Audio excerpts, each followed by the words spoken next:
Hello.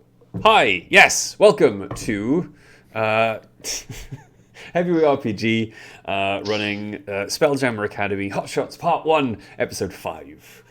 Can't see you yet, Tom. It's fine. Before we get into it, as always, a word about our sponsors. We have, as always, the wonderful and amazing Loki Battle Mats. They're an award-winning UK-based TTRPG accessory creator. There are many books of battle mats, little, big, giant sizes, and their modular book sets are full of amazing artwork that add an awesome backdrop to any tabletop game. If you are interested in finding out more, please search Loki Battle Mats on Facebook or visit lokibattlemats.com. You can see the obviously the link in the chat to view their amazing artwork and shop their physical maps, or pop over to Drive-Thru RPG, where you can find quite a few of their digital maps for free, and they are compatible with all current major virtual tabletops as well. Our second sponsor is the wonderful Sirenscape. Thanks as always for the amazing atmosphere and music. You can, if you want to, add the sounds you will hear tonight and more to your games. When you download or just log into Sirenscape, just pop over to them. You can download the desktop or mobile app. It is free, comes with 20 sound sets included to get you started. If you don't want to and you just want to be in control of all the sound for your players, you can just set it up and share a link and they can listen to it through their desktop. So if you can, please check out sirenscape.com to find out more, because epic games need epic sound. Right. Let's pull everybody else on as well, apart from Tom, because he's left. But yes, they can all see you now. Before we go any further, we've got social media coming out of the coming out of our backsides. We've got Facebook. Yes, Heavyweight. I believe it's Heavyweight Gaming. But the link again is in chat. We've also got Dice of the Holder Facebook. We've got Heavy Twitter, Instagram. He's still point blank refusing to let me do TikTok, to the point where I genuinely think he will try and sue me for copyright if I create one using the name Heavyweight RPG. But I'll wear him down. But yes, those are all the social medias. You can also, if you want to, come over and join us on Discord, where you can find a massive group of like-minded geeks talking about all things geeky and having weird arguments about why some books are better than others, some games are better than others. Call it Fans of Heavyweight RPG. Yes, a fan account. We'll do a fan account. You can't say anything about that. Yes. Definitely haven't been given this too much thought. Thank you, Tom. But yes, join our Discord as well. Someone put the Discord link in. What else is there? Yes, if you want to watch literally thousands of hours now of tabletop content that is not made by, professional voice actors playing nerdy games together, then please pop over to Heavyweight Gaming's YouTube, or go over to YouTube and type in Dice of the Beholder. You can find us there as well, where you will find many, many, many hours of Fables Among Titans, When Glory's Not Enough, The Chronicles of Needham, and other That's vampire. not a link. It is. I just don't know what the word is. Also, that's not how to spell Beholder. It is if you're from Yorkshire. Oh, Beholder. That's it, Beholder. But yes, pop over to YouTube, search for us on there. If you can't watch, but you would like to listen, because we all have lovely, beautiful voices, you can join us on Spotify, where you can find, again, Fables Among Titans, Glory Is Not Enough, and 89 episodes of Chronicles of Needham. This hiatus is he's gonna be like, Griffin's gonna be 4 before we start playing D&D again. But yes, please do go catch up. Well, eventually, actually, I think on the YouTube and the Spotify, you'll be able to listen and watch these guys. Woo! Yay. I'm not yawning, you are. More to do with the game, though. Rerolls. Rerolls. Someone type in rerolls. For the No, love of you. God. There we go. Got Do it. you feel sorry for the adventurers? Monkey face. Donate 200 bits. Cheers to give the party a reroll. They can't be used on the DM or death saving throws. They don't roll over to the following week, but there is no longer a cap, so they can have as many rerolls as they like, or as we like to say, Tony can have as many rerolls as they like. However, where's the other one? /moose. There we go. I, as the DM, can also earn a hero point or a reroll if you donate 500 bits. So what you have to actually do is confirm if you are donating, like, you know, if you want to donate 1,000 bits, for example. That'd be great. Thank you very much. Merry Christmas, Happy New Year, Happy Hanukkah, Kwanzaa, and all that. Cheers. 5 rerolls for us. So you have to confirm whether it's 2 for me or 5 for them. And yeah, why not? You can have one reroll donated by yourselves. That's fine. But yes, on that note, I believe we're done with everything. Sponsors, social media, YouTube, podcast. I think that's it. Let's go.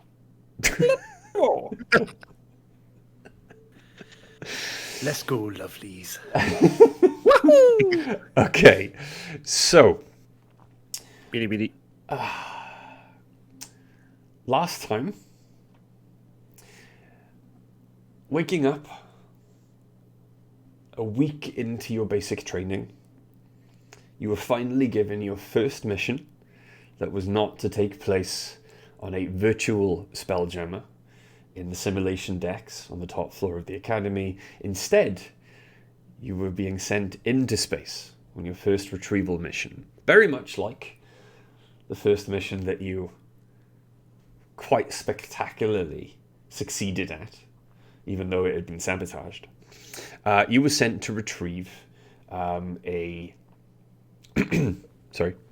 you were sent to take over a tyrant ship, a beholder vessel, currently in orbit around Tyrell, and then, after installing a Spelljammer helm, flying that to a far distant destination to retrieve an adamantine meteor that had struck there.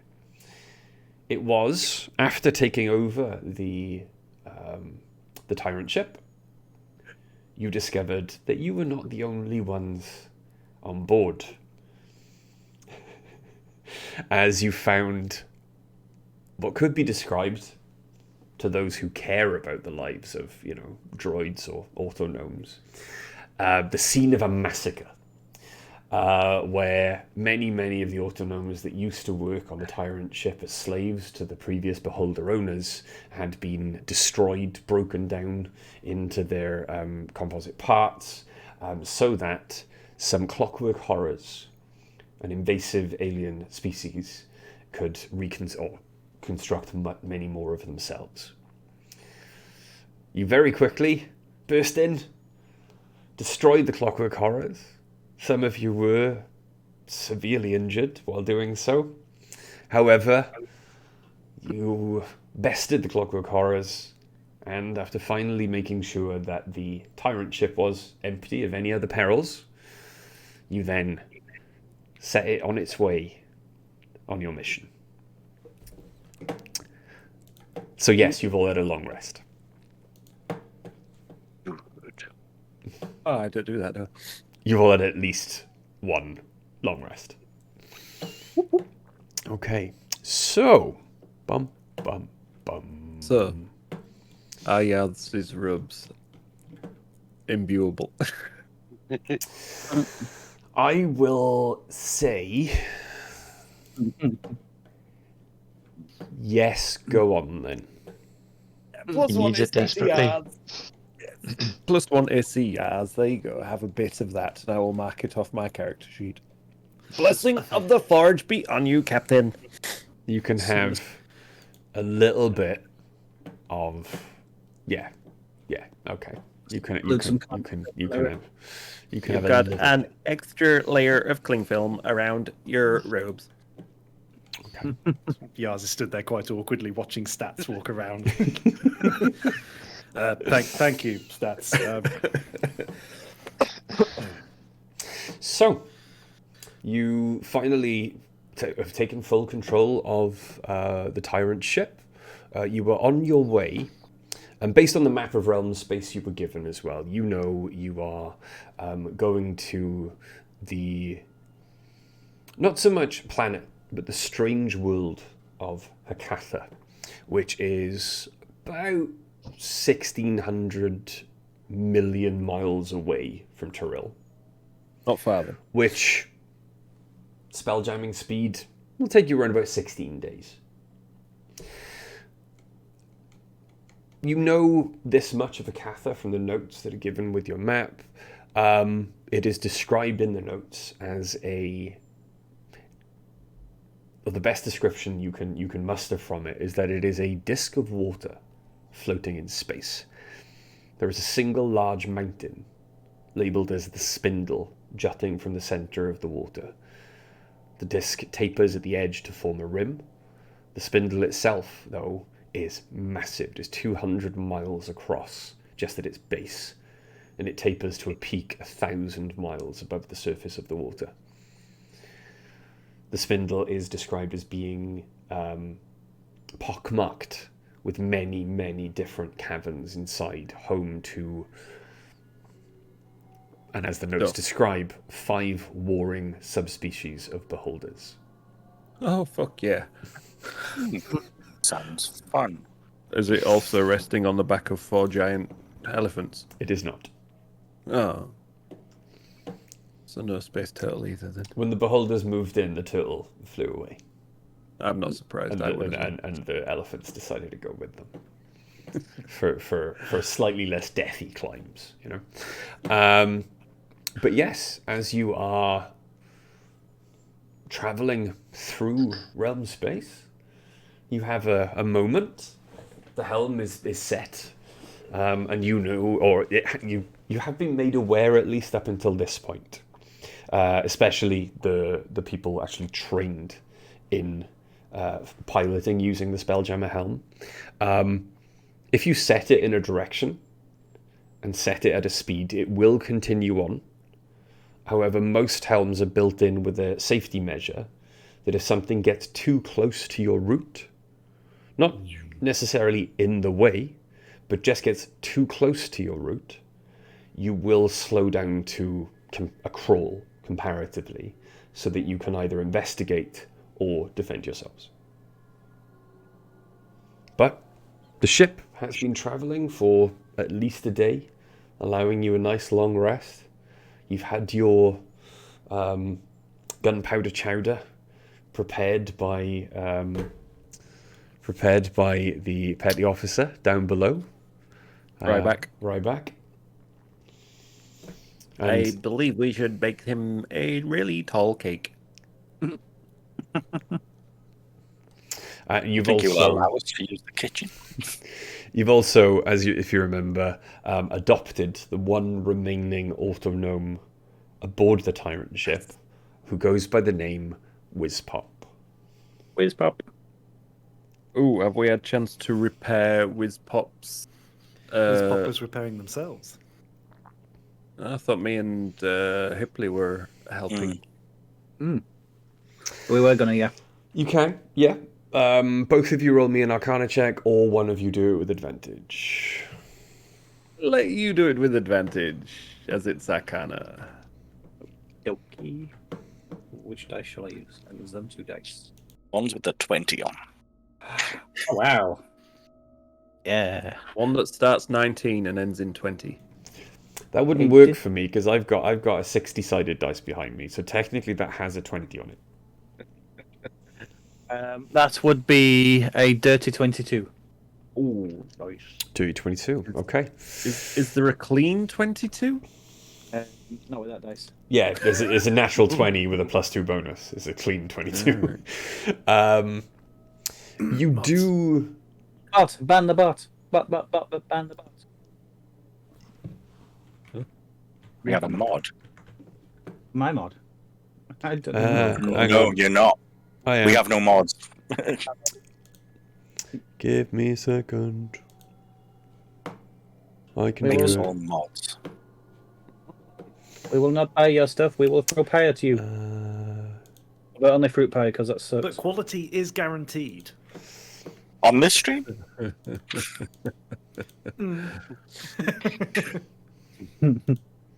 Auto on. Incredible flexibility. A convenient order management panel. Will everybody use their best voiceovers? No, actually, no, because that's promoting it. Everything in your hands. Not everything. That's You can't see my hands. There you go. It worked. Awesome. Okay. Deleted. Message deleted, So- Captain. Thank you, stats. It takes you a while to search through. Mutiny on the. That was out of character. What the fuck's this ship called again? This one, you haven't given it a name. It is a tyrant ship. It's a tyrant vessel. Mutiny on the Rock. It does, however, take you a while then to search through all of the discarded autonome parts in the deck below. Motherfucker. Doing so, obviously, with the help of Stats, who knows more, I suppose, than you what to look for. When it comes to the repairing, though, especially with your proficiency with tinkering tools and things like that, once you've found the correct parts, it isn't difficult for you then to get Wizpop back up to probably full health. However, their speech function, regardless of how many times or how many parts you replace, is it's probably not as... He's never going to be as eloquent as Stats. He is more like Bumblebee. That's what I was thinking. I was going to ask Wizpop, how do you define yourself? Would you like a higher, a more feminine, softer voice, or would you like to be quite mask, or would you like it to modulate and change? Would you like it to be quite fluid? It's fine. This is adequate. Okay, I can change it if you do if you do decide you'd like a different voice. No. Cool. You know, randomly change it and make me change Wizpop's voice every once in a while. Aren't You you? say Yars leans over the shoulder. Doesn't that change their accent? Can we just... You can do a remote control. I once saw this with a big mustache. We could give you his accent. Oh dear. But no, Wizpop is now still quite, even for an autonome, very nervous.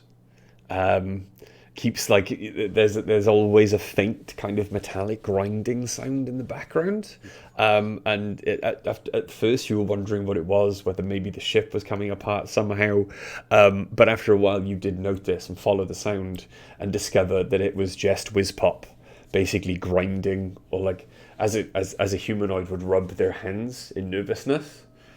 As an autonome, he's just grinding metal against metal. In a horrible, horrible metallic nails on a chalkboard kind of noise. And just kind of looks at you. Sorry. It's okay, Wizbop. We will look after you. Welcome to the crew. This is Captain Yaz. You've met Stats, our navigator.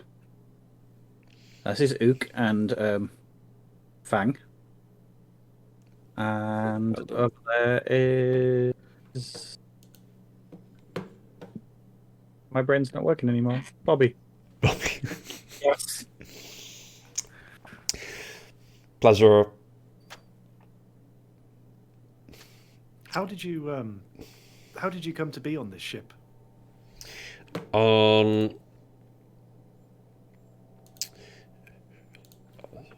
Taken as slaves. We were taken from home, work, clean up after many-eyed masters. Oh. Many island masters abandoned ship. How long ago? Sorry, Did they- You say, Why? how long ago did your masters sorry. leave? Power source damage. Difficult to determine as on and off for long period. Time counter at least a month. Do you know why they left? Not much scares the beholder, as far as I know. Larger ship, Well, more beholders, more devastating beam. Yes, Always that a would big do it.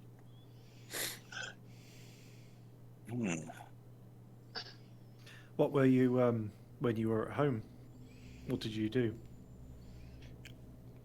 Gardening. Did he say pardon me? No, Gardening. gardening. Oh, gardening. Some like engineering work.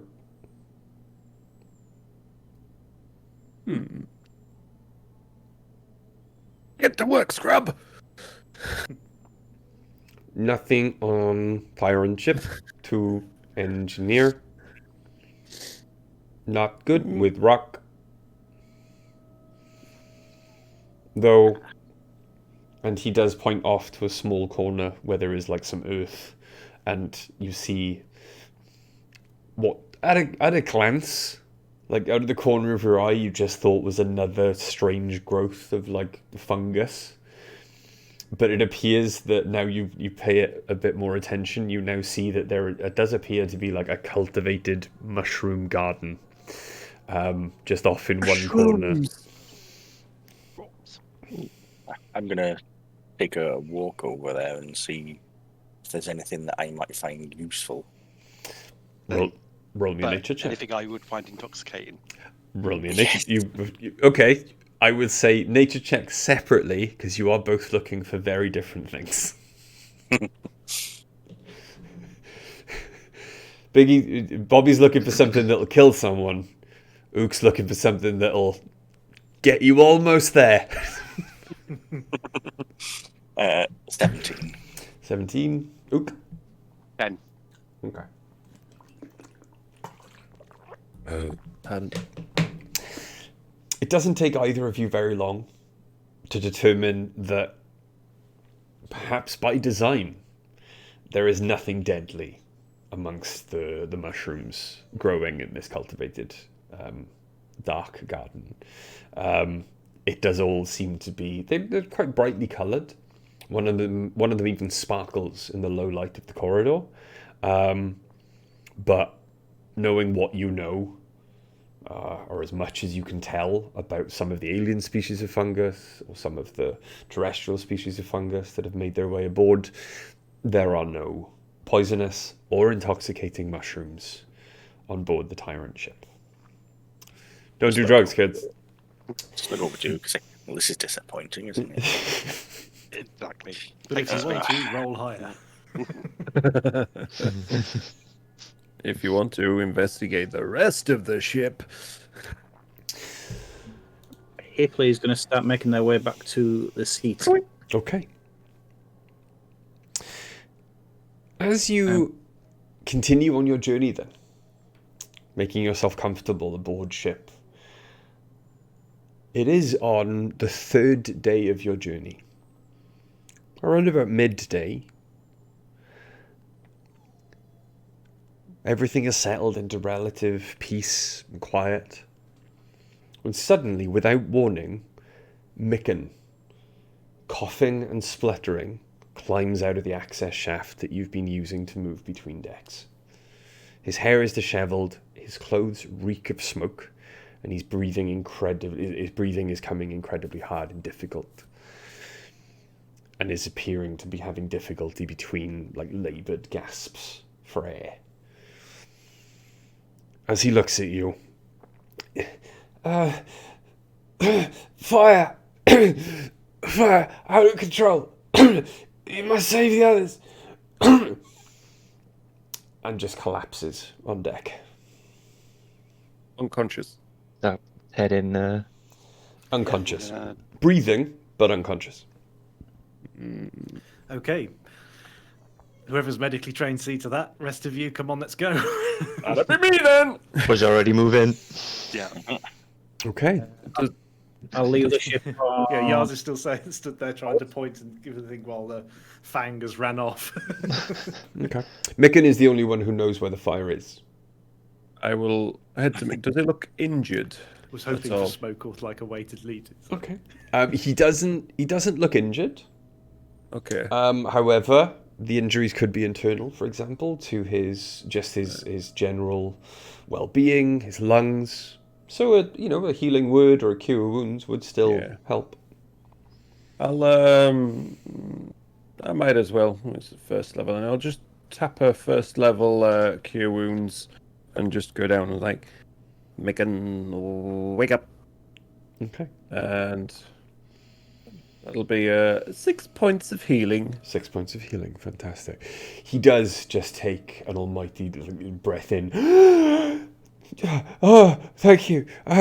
Fire in the galley, the one that Petty Officer Ryback set up. Yeah, it's out of control. The smoke's everywhere. Ryback went in to fight it, but I lost sight of him. I just want to quickly ask, how did it start, Micken? No idea. Can I do an insight check? Yeah. How is he fighting it? Has he taken his gun? Can't really fight a fire with a gun. Oh, for fuck's sake! 7. 7. Yeah, I rolled a 2. Yeah, as far as you're aware, he has absolutely no idea how the fire started. Okay. I was off checking the stores. Do you have any idea where the other two are? They're fighting the fire. Ryback sent me to get you lot. I still have suspicion. Are you okay, Micken? I'm feeling a bit better now. Yeah, thank you. Can I leave you to go and assist? I'll come with. Okay, right, fine. You see Whizpop as well following you as quickly as they can. They're a little bit less mobile than Stats. But is this like black hole type? You know, that's the battered one, and I'm the non-battered one. It's you from the future. Yeah. As you head then down to the cargo deck, you find it filled with thick black smoke. It is very difficult to see, but as you kind of make your way into it, are all of you walking into the smoke? I don't give a shit about smoke. Okay, so you're good. The rest of you? Gonna wrap something around my mouth and nose and. Yeah, Okay. I was gonna bring an arm up. I've got like a hood with like a cloth face cover, but Okay. it is what. Before walking into the smoke, can Yars sort of hit the deck very quickly and just see if he can see anybody? Yeah, hit the deck and roll me a perception check.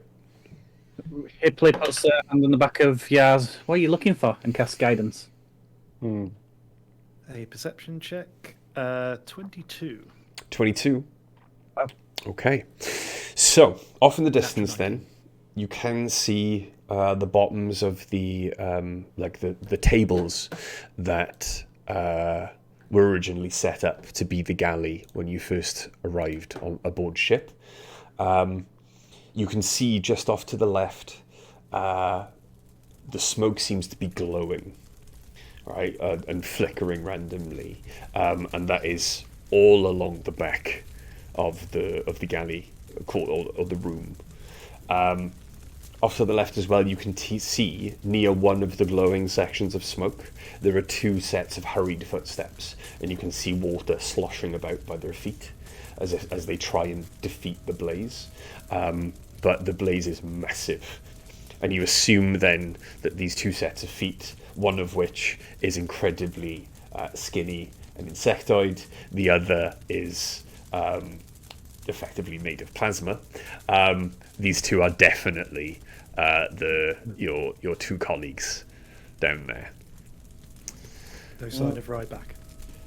Unfortunately, off in the far corner, you see the large looming form, half of which is the large rotund form, half of which is still obscured by the smoke, which is just maybe a foot, 2 foot off the floor. But it is the prone body of Petty Officer Ryback. Okay. How, when you say, so they're on the left side, is Ryback on the left side as well? Sorry. Ryback's much further into the room, towards the centre of the room. Roughly how far away is the fire? From you right now, you can't really tell. You think maybe... Give me a second, please. You think maybe 1, 2, 3, 4, 5, 6, 7, 40 feet. How wide? You're basing it on glows. The fire Fair. appears to be Okay. mainly above the smoke level. In that case, from that point, Yars will, if Stats is with us at this point, I'll say, Stats, you're good for not breathing, and sort of point in the direction that I see Ryback. Okay. Somebody else down over there, and then I'm going to look to the far right of the fire, as far away from the other two, and cast Gust of Wind at second level. Gust of to wind clear at the second smoke level. to it. Okay. And fan the flames. Okay. Well, a line of strong wind, 60 feet long and 10 feet wide, blasts any direction. Each creature must succeed, blah, blah, blah, all that stuff. The gust disperses gas or vapour, and it extinguishes candles, torches, and similar unprotected. It causes protective flames, blah, blah, blah, blah, blah. 50% chance to extinguish. 50% chance to extinguish Them. any flames? Any flames. Let me just send Regular flames, magical. There you go. I've just put it in Roll20 chat. Oh, you went and used the M word. There's a Roll20 chat? Yeah. Aha. I was trying to be helpful. Okay. No, I got it. Don't make me read out loud. It's not school, damn It does it. say just unprotected flames. It doesn't say they cannot be magical, or just says unprotected flames. It causes protected flames as 50% chance to extinguish, but it just disperses the unprotected flames anyway, doesn't it? Okay. Yeah. It's 50% chance on the protected flames. Yeah. So it. Oh, well. Have it. Okay. I'm great when they're not fighting back. Well, you had to say it. The gust of wind hits the back wall and pushes the flame back into your face. Yeah, this is Anybody- where I find out. Go on. Anybody seen Backdraft? So, am I tasked with Ryback then? Can I see Ryback? Do I know any of this? Because this is what Yaz has seen. Okay. So, Giving you a good point. I would like everyone to go on to Oh, roll shit. 20. Oh no. On it. I'm so sorry, everybody. Okay. I've done something On it. wrong again. No, it's good. No. It's perfect. I am the center of my world. Bitty, bitty, bitty. Is something blocking my vision? Because I do have dark vision. Yeah, the smoke Right, fair. and the fact that you are outside the room. However, I can't do a 60 feet, 5 foot wide line for you, Yaz, because I haven't worked out how to do that on Roll20 yet. However, directly in front of you, if you give me a second, I will roll the dice and see whether you actually put any of the fire out. Da, da, da, da. Oh, I need to cross off my. You do not. All of it. The fire seems to be raging from many of the wood, the tables, the work surfaces that Ryback set up. Did you gust the wind straight towards Ryback? No, so if everybody was on the left, I was aiming as far to the right Okay. towards the tables and the furthest right glow to try and keep it away from them. Because if it hits any creatures, they have to succeed a strength saving throw. Okay, give me another. Okay. Yes, the fire does not go out, but you can see that it is raging quite happily. There is It's a barbarian! There is a barrel of water in that direction. That is the only thing currently not on the fire. How long does the gust? How long does the gust last? It lasts 3 days. concentration up to 1 minute. Okay. What do you want to do? Now, it doesn't say this in the spell, so I suppose this is a question. If I move through the smoke, because I assume it's cleared the smoke in front of me, It has. if I move that direction, does the spell still emanate from me if I'm concentrating on it, or does it emanate from where I cast it? Bear with Does me. it come from like your hand, sort of thing? Or your arse. Quick, As- go as straight a from boat- it back. You can change. It's blasting from you. Cool. So as a bonus action on each of your turns before the spell ends, you can change the direction in which the line blasts from you. So yeah, it's blasting from you. Feels like a phrasing moment. So Only a little bit.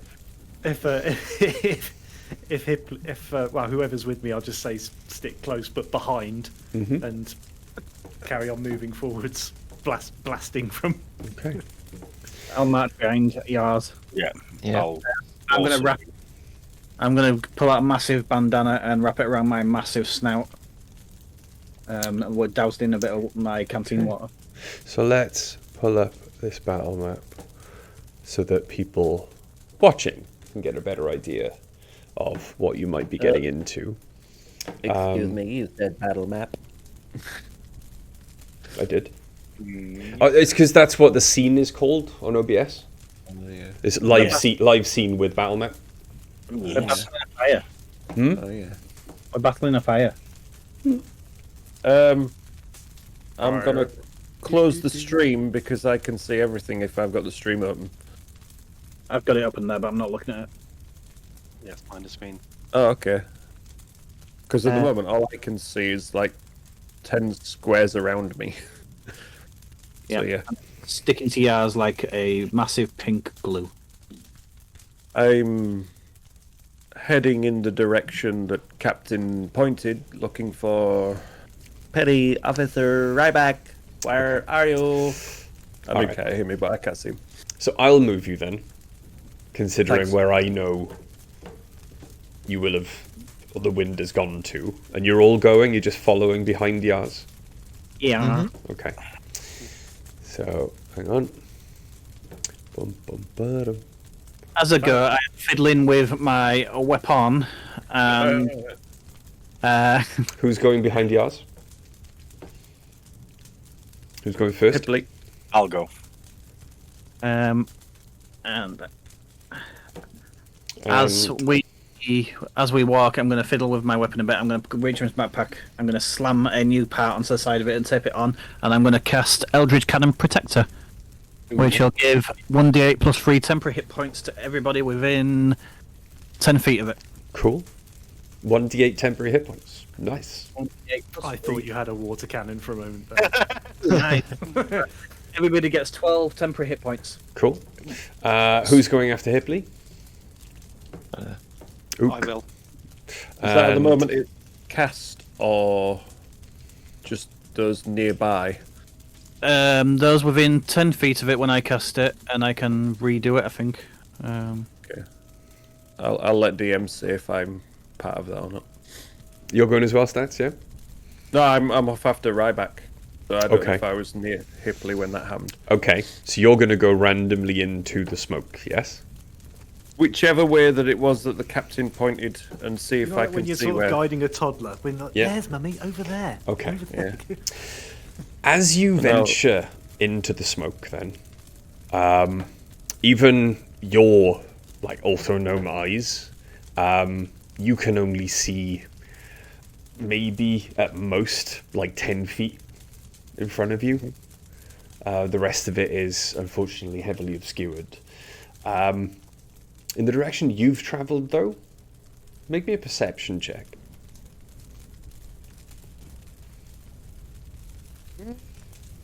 This one. It's a beholder die, so it seems fitting. Oh, it's not that fitting.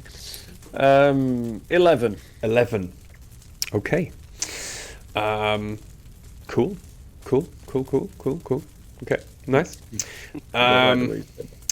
So, as you make your way through the smoke and flames, you get to just in front of the fire, Ryback's body laying there on the floor. As you reach down, roll me a medicine check. Oh, crap. That'll be a 21. 21. Knowing how long it took you to travel down here, being much more adept at traversing this place that probably than Mikan is, you can only imagine how long it took Mikan to get to you, to warn you of what was going on. Ryback unfortunately has been dead for 10 minutes, maybe more. Oh. There's nothing I can do. It is, at that moment, Are you? Here's That that smile. yes from earlier. That smile. it is, at that moment, Damn smile. you feel an intense heat blast you in the back, and you were engulfed in a cone of flame. Oh, wonderful. Ow. Make me a dexterity saving throw. Oh, thanks. So that's always been strong. That's just a straight 16. 16, okay. Yes. You do manage to dodge out of the way then of the majority of the flame. However, you do still end up taking 4 points of fire damage. And as you look back over your shoulder, you see, almost impossibly, it's like the flames have taken form. This small, impish, winged figure that drips fire ducks back into the smoke. I would like everyone to roll initiative. I'm going to yell at the top of my vocal capacitor. There is something made of fire here. And it's got wings and things. With guidance, can I re-roll my initiative? Guidance only adds a plus, but it is Was I within range of Hipley's temporary hit point thing? Yes, originally, yes, you were. Well, in that case, I'll put 4 back on there. And I'll give myself 8, because it was 12, didn't you say? Mm-hmm. It was, yes, I managed to roll. I'm on fire. Right. I'm not on fire, but I'm on fire. Right. I'm going to use Green Beholder die for initiative. Give me a second. There we go. Average.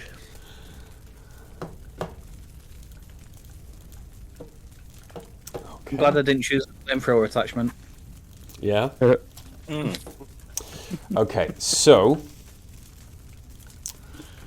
25 to 20. Anyone? Yes, dirty 20. Nice.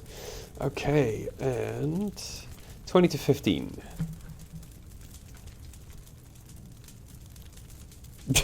Oh, Really? cool. 15 to Let's put it 10. together. 15 to 10. God. 10. Okay. 10. I got 10 to 5. 8. 5. Who got 8? Sorry. 5. Tony got 8. Okay. What was yours, Ian? Sorry. 6. 6. And Yars 5. and stats. I got 10. I told Oh, you. sorry. I apologise. Fang is 5 as well. Yeah, I was 5 as well. Fang is 5 as well. There we go. How is the healer going before everybody? Apart from Bobby. Bobby's alright. Oh, yeah, yeah. Okay. Bobby, if you get hit, I'm your friend. So, Oh, no. as I'm running this on 2 encounter builders, Excuse me, what? which is fun. I'm running it on 2 separate encounter builders. Give me a second. I have to pop everyone's initiative in twice. Woohoo! Okay, let's add turns for everyone. There we go. And okay. Bitty, bitty, bitty. There we are. Sorry about this, bear with me. Fire in the disco! Fire in the disco! Fire in the... Taco Bell. Taco Bell. Thank you. Thank you, thank you. Is it Taco Bell? Yes, Yes. yes, the first one is Taco Bell. Yeah. Then it's Gates I of should, Hell. I should have remembered. I've seen them live twice. It was epic. Danger, danger. High There is danger now. Oh, I missed the trick there. I could have stood in place, waved my arms around and gone, danger, danger, danger, Captain, danger. There's always time. Yep. Danger, Will Robinson, danger. Who's Will? Yeah, so he was like, shut up! Be quiet, I'm trying to blow the ship! Who's the ship? Okay. Excuse me. Maybe afterwards it'll blow me. Sorry. Yeah, see? Hipley takes one step away from you. Okay. Yeah, give me a 10. Come on, come on. Why Yeah, isn't it? No, please don't. Sorry. It's just I wonder how many there are. roll 20 being annoying. I don't like Yeah. being. I've There we also go. now closed the stream because I saw the first. Okay. So, just minimize the stream. It's fine. So, top of the round then. Bobby. Just did that one. Right. I'm gonna. First off, can I? I can't see stats anywhere. Can I? I don't know Did where. Bobby hear me before this happens? Yes. Cool. You can gauge where stats is or the direction it was coming from, but no. You have no idea. You can't really see. So you need to randomly move around. Like that. However, I would also like to confirm that as you are starting your turn now, the smoke from behind Yaz begins to come in and encroach on you. And I'm going to need you to make me a Constitution saving throw. You do, though, because you've covered your face, and have confirmed that you've covered your face, can roll it at advantage. Good. Hipley did smarts.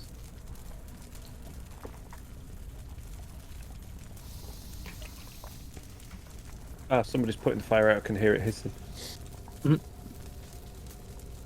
Okay, so We'll that use that jug to put it out with. a, Hipley relieving himself. that's a 13. squat on the fire. Yeah. You know that the longer you spend in the smoke, the harder this is going to get.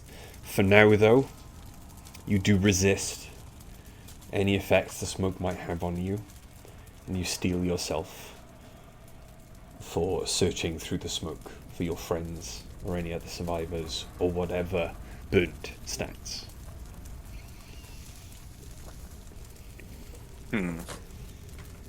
Okay. Right.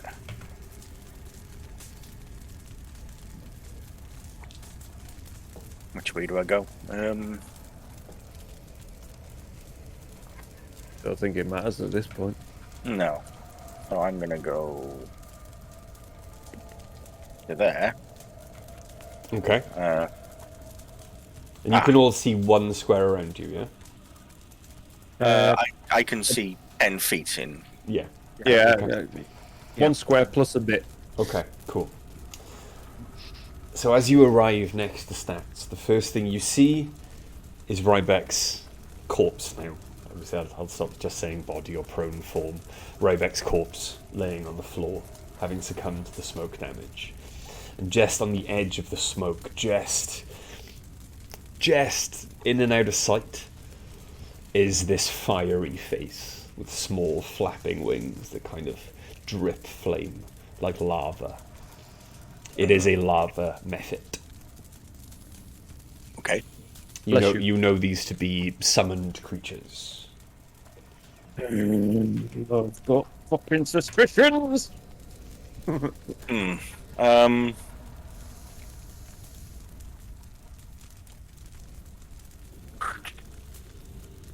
on, let me.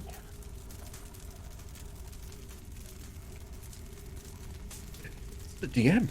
Just saw him blow smoke. I am going to, Who's smoke? because that is 10 feet away from me, I am going to bother me. cast Right, I was poison blowing hot spray. air. Oh, Nick. Oh, Nick. Get out. Sorry, so you're going to cast what? It was poison Spray. Poison spray. Okay, cool. Cantrip I can do at will. 10 feet of range. It's... hang on, I need to check this properly. How to... extend your hand towards a creature you can see within range. Project a puff of noxious gas from your palm. Creature must succeed on a Constitution saving throw or take 1d12 poison damage. No problem. Okay. So con save. Yep. 13. 19 Oh. Okay. How rude. with a Yes. +1. It doesn't say if it. It doesn't. Yeah, it doesn't take half. If it doesn't say, it doesn't. Yeah, it's definitely down. Okay. Is that the end of your turn? I'm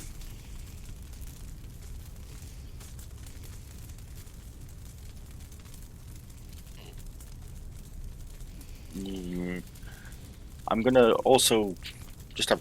I'm not gonna really do anything else at the moment. But I'm gonna look around to see if there's any other sources of water in that I can see around me. Around you right now, everything is aflame. The water was back by Yars, the only other barrel of water. There is another barrel of water. You know there are two, normally on either end of both workstations. The amount of time you spent in this room, you know pretty much where they are. Could find them blindfolded. And you can assume, with the sloshing noises coming from off in the distance to your left, that the other two kind of assistant petty officers, the assistants to Rybek, are trying to put out the fire at their end. The other water barrel is next to Yars.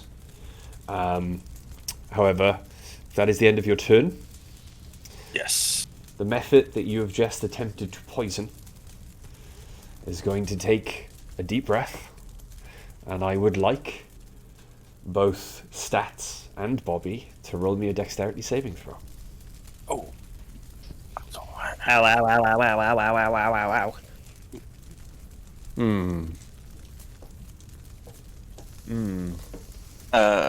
18. 18. 7.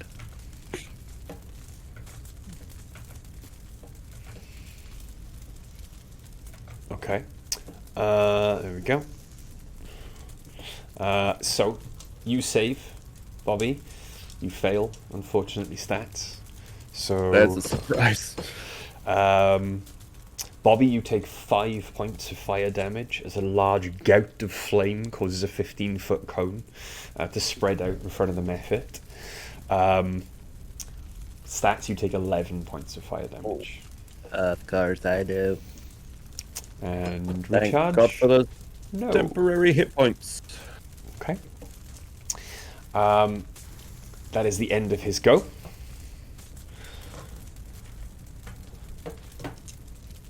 As you are staring towards your assailant, you see, just out of the corner of your eye, another Mephit fly out of the Another flame. bitch. This one, however, appears to ignore you and flies in the direction that you know your friends are. And I would like... Jump, jump. 1, 2, 3. Ooh! Hang on. And I can't catch everyone. Game. Hipley, Fluffy, and Ook. I would like you guys to make me a dexterity saving throw. Well, natural 20 for Nice. 23. Nice. You save. 19. 16. Okay, cool. So you all save on this one. Alright, very cool, very cool. GG, well You played. take 1 point of fire damage. I rolled double ones on 2d6. So yes, and recharge. Okay. And that is the end of that Mephit's go. Stats. What would you like to do? Thank you. I would like to destroy. Okay. I start glowing red to match the fury of the flames around me. Did that fire cone hit Ryback's body at all? Yes. His Oh, clothes fuck. are aflame. I'll be perfectly honest. There's nothing I can do as a level 3 cleric anyway, because I don't have that one thing that might keep them What's that? Create water. preserved. Well, I don't have that either, because, you know, autonome and all that. I'm in character, but I'm going to guiding bolt that little Mephit in front of me. With the vision I've given you on roll 20, can you see the Mephit in front of you? Yes, Okay. I can. If Excellent. it looks like a flying lizard type thing. Yes. Yeah, because it's 10 squares and it's like directly in front of me. Cool. So I seem to be able to see it, yeah. Go for it. With wings and arms. Roll to hit. Yeah. Okie dokie then. It's only level 1 I'm casting it, but that's... Natural 20. Nice. Okay. I was like... So you're doing it at level 1. Yeah, I'm afraid so. That one goes to one side for now. So yeah, natural 20. Cool. So 8d6. How many? All right, Hang on. yeah. What? No. It's 4d6 normally. Yeah. Level 1 guiding bolt. Level 1 guiding bolt, yeah. 4d6. Normally, yes. Jesus Christ. I know. It's I've run games for a lot of clerics, and yeah. I've never been a cleric myself, so I didn't know this. But I've run for a lot of clerics, and I really think most of them have been like sleeping on guiding bolt, like quite a bit. Yeah, absolutely. Somebody used it in one of my campaigns, and I'm like, "Excuse me, what? You just destroyed that in one shot?" So Yeah. I'm taking that. So yeah, 8d6. Roll all Yeah. them The one dice. to the front of its HP. Like, yeah, it looks a little damaged. Okay. Well, you'll be glad to know I only rolled 1 6. Then, 20, 28 points of damage. 28 points of damage. As the radiant energy then bursts from your hand and strikes the mephit, even though it is effectively made of fire, dripping lava to the floor below it, it begins to burn up. But the light of the fire that now crisps its form and causes it to dissolve into ash is a radiant white, glowing, like calming energy. And as the light dissipates and the smoke comes in, the mephit is no more. You have sunk my mephit. You've sunk my battleship. Yes, it's dead. It's dead then. Are you, petty officer? Right back. So to those who are listening, at least 28 hit points. No, at most, sorry. 28 hit points. At most, yeah. Is that the end of your turn, Stats? No. Does that do anything to any of the flames around us by any chance? No. It's a fucking bitch, innit? Which way did the other one disappear off to? Well, you can see that Bobby cast a spell in a definite direction. You know exactly the direction that Bobby cast that spell in. That was towards the one that was shooting at us, the one that I just destroyed, though, wasn't it? But you said we saw another one that flew off after the other guys. Is that right? Hang on. That's not the one he killed. He killed the one that I was shot the poison at, was it? I killed the one that I can see that's 2 squares in front of me. You should be able to see another one. I can only see one. Okay. It's how do I ping on this thing? I can only see that one. Yeah, so that's the one you killed. Yeah. There is another one. How do I ping on this thing? Just hold down the... Yeah, hold down mouse button in the area. Oh, okay. Over that way. That's the one that Bobby was shooting their poison spray at. So I'm going to turn and slowly start making my way. Make my way. That way. Okay. Carefully. Ooh, so I can... Well, I can't go there because that's on the same square, so... Yeah. And if I see that thing there, I'm just going to put myself in its melee range, like this, and try and see if I can see the rest of the crew. Okay. At this point. And as a bonus... You cannot. Okay. Just a glancing, not a concentrating and seeing, because I want to use my bonus action to cast a spiritual weapon. Right behind the little thing in that square that I can see there. Okay. Again, completely forgot I had a cleric with me. I know. I should have. I was thinking about just dropping you a quick message to have something ready, but then I forgot. Sorry. It's like, oh, by the way, I've got a spiritual weapon. Yeah. Does it look like? Oh my god. It looks like, as I saw the Clockwork Horrors in the previous couple of days ago, it looks like a giant spinning blade that they were using to chop up the autonomes. Okay. So it's just this giant spinning blade floating in the air next to it. Okay. I was hoping for a mechanical mustache, if I'm honest. I mean, maybe next time. Just like... Give me a second. Controlled by Goes towards things like... Sparky. Lighting.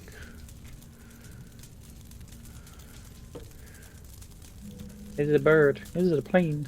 No, it's a mustache. There we go. Mustache. You should now have control of 2 different tokens. That's where Sparky? I wanted it. Yeah. And Because I can't technically see that square really. So. Okay. I don't want to, be too OP on this turn, but I can hit it straight away as soon as I cast it. Yeah. Yeah. Okay. I checked just to make sure. when you cast a spell, you can make a melee spell attack against a creature within 5 feet of the weapon. Yeah, absolutely. Go for it. I won't get vision for that. It'll only be what I see. So That's fine. okay, cool. I'll take that one. Right. Yeah, that makes up for the natural 20. That was an 8, I believe. An 8. Yeah, Eight, an 8. yes. An 8 does not hit. Is that the end of your turn? That's the end of my turn. Yes. Okay. Thanks. After stats, then, Hipley.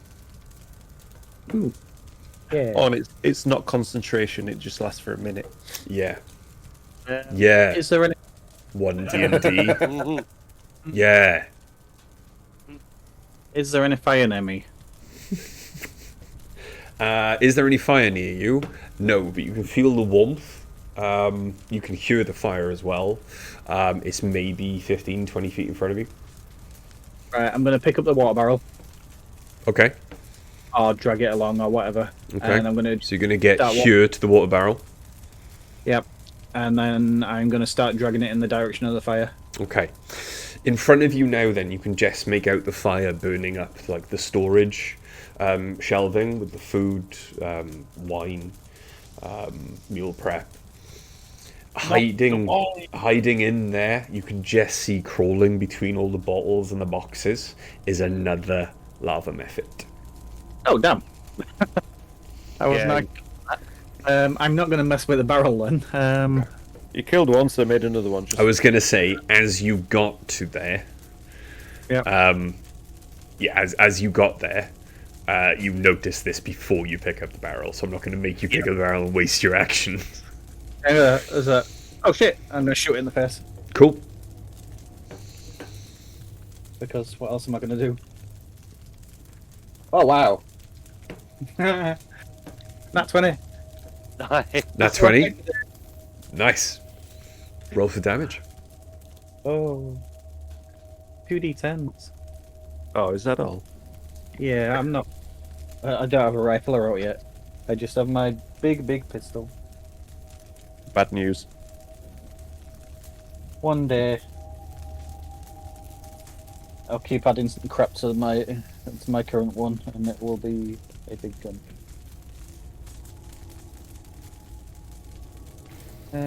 Not the best, but it'll do. No. You're going to build something. 12 points of bullet damage. 12 points of bullet damage. Yes. Okay. There we go. Okay, give me a second. Cool. 12 points of bullet damage. Okay. Loses a wing. And I'm just gonna shout to the ones behind me. Yaz, what else is behind me? I can't see anyone else now, but there's one here. Yaz, Ook, and Fang. Guys, there's one here. It's a fiery face. I saw it in a film once, I think. I shot it. It's still moving. Is that the end of your turn? That's it. Okay. Ook, what would you like to do? I'm gonna move forward as much as I can to where I heard Hipley shouting, Okay. and then look for this thing. Yeah. That's attacking things. You can just see it. I It think- is, however, sitting in fire. So if Okay. you want to strike it, there is the possibility that you will be damaged as well. I thought as much. So I'm gonna start off with trying to jab it with my quarterstaff. Okay. I don't know if you want to give me disadvantage on that, or just I'm kind of like trying to poke it. Okay. Give him reasons to do it. No. As long as it's a quarterstaff attack. Yeah. Just roll to hit, and I won't give you any fire damage. 23 to hit. 23 definitely hits. Finally, the quarterstaff hits something. Yeah. Was it last week that you couldn't hit anything with a stick, but you beat punch things as to much death? Yeah. Well, finally, you hit something with a stick made of wood. Unfortunately, it's in fire and made of Yeah, fire. exactly. So that's 9 points of damage. 9 points of damage. Okay. It does look like incredibly fucked up. Okay. Like you don't know how it is still standing. Doing this probably. I'm gonna flurry of blows. Okay. Use a key. Okay. Time. Where's my d20 gone? There it is. The first one is gone flying. So good, it's made him disappear. Yeah. There we are. That's 15. 15 does hit. And then the second one.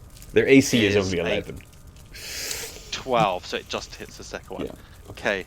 So first hit.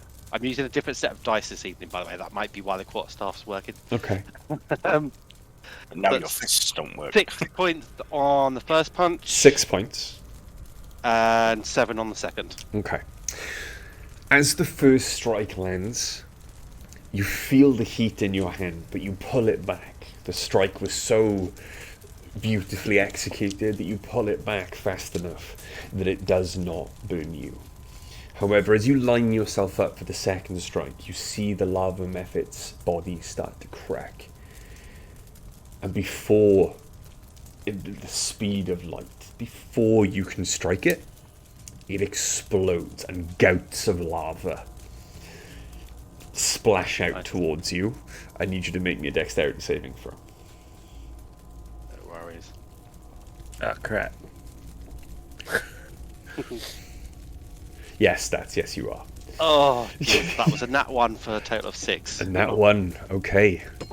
You take 8 points of fire damage. And I'm going to use my Hadozi toughness. Cool. 3 plus 2, reduced it by 5. Nice. So you only take 3 points of fire damage. And yeah, as you... Is that the end of your turn? Unless there's anything left around to hit, because I've still got... There's nothing left you assist. can see that is left around to hit. You do still have about 15 feet of movement left. In that case, I'm going to move back towards my captain and kind of like be a Hadozi shield. For my A captain Hadozi again. shield. With your wing flaps. Yeah, just like... I'm Batman! Okay. And after Ook, I believe... Fang. I'm gonna head over in the direction that I know Stats is. Okay. Somebody help me here. Because Fluffy will have known, but Nicky has no idea. I love the fact that I can Over see... here. I can see everyone. But you can't am- see shit. Over here. I'm over here. Okay. So... You knew the general direction Bobby moved off in. You saw Bobby move, and based on where the voice is coming from through the raging fire and the smoke, you can. I'll move you. You get to about here before you see everyone. You have moved 1, 2. You've moved about 15 feet. Oh yeah, I might as well make the rest of it till I can see that thing there. If I just go over there. Okay. So I'll, you've got 10 feet of movement left? Oh, can I get flanking? You can. I can. Yerp. Oh god, what's that? Oh, that's the spiritual weapon. Oh, okay. I love That's this. my... I really wish I could apparently. see the map. My God, what is it? From like your guys' viewpoint as everything gets unveiled. This is great. Yeah, all you see is a spinning, floating saw blade in the air next to this thing. I'm gonna pull out both my swords then and Cool. take 2 hits at this thing. Go for it with advantage. That is 18 to hit. Yeah. 18 hits. Roll for damage on the first one. Oh great, that was 4 damage. 4 points of damage. Okay. which I think is the lowest I can roll. Okay. And we'll do the second one, which is 15 to hit. 15 does hit. And that's the complete opposite. That's where are you? 9 damage. 9 points of damage. Okay. Cool. It is still up, but it is hurt. I And it think does that's now me. wheel on you, looking at you with flames coming out of its eyes. And is that the end of your turn? Yeah. Okay. Or if I can, as a bonus action, put one of my swords away. Okay. You can drop Need a free hand. Yeah, drop a sword, that's fine. Yaz, Yeah. what would you like to do? How close is the Get up. barrel of water? The barrel of water, because Hipley didn't end up moving it, is, if I give me a second. At the other side of the giant ink. Yeah, shark. it's around about there. Okay. I will. Do I know that there is a bucket or some sort of thing Lid. I can hold water in to start putting out the fire with an action? Yes, there is definitely a bucket next to it. We're currently with a mop stood up next to it. The mop is not yet aflame, but there is a small metal bucket. A bop. Yeah. Pop out the fire. Pop out the fire. In that case, can I? Ryback, even on a tyrant ship made of like rock and earth, is still very studious about keeping like his food prep area clean. Right? Not anymore. But yeah, right, he was. Sorry. So, bonus action. I will change the direction of my gust of wind onto the fire. Okay. Cool. Across the fire. Yeah, that's fine. Yeah, and then use my action to start putting it out. Is that the 50% chance of putting it out because the thing's been redirected onto it? Yeah.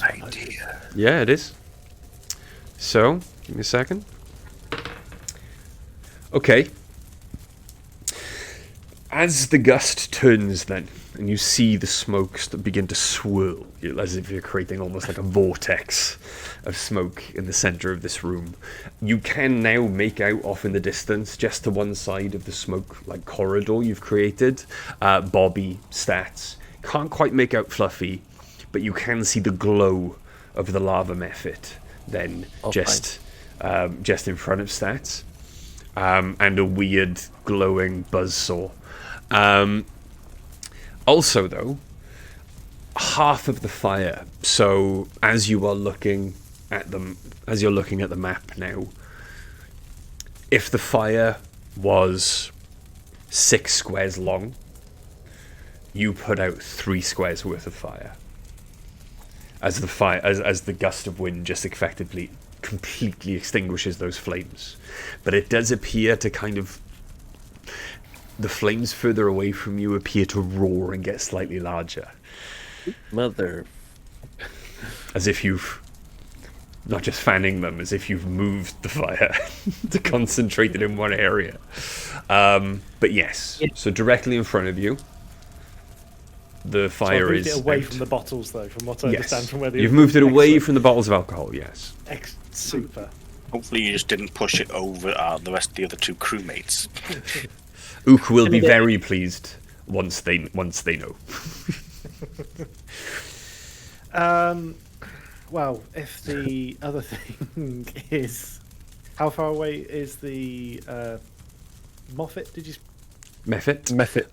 The Mephit is Muppet. Sat on its tuffet, 40 feet away. 40 feet away. In that case, can I move? Obviously, I can't change the direction of my. What do I do? Fuck it. Let's just fire a chaos bolt at it. Okay. So don't do firebolt. No. Well, yeah, that's because I was literally like, I've got firebolt. Lightning lure is 15 feet. So I've got mage hand. I could maybe smack it in the face, but I'd have to move 10 feet closer. Boop the snoot. Flick it. No, bad. Sorry. Would you like me to roll a Yes, D20 please. first? Okay. I would like you to roll to hit, please. I'll roll to hit.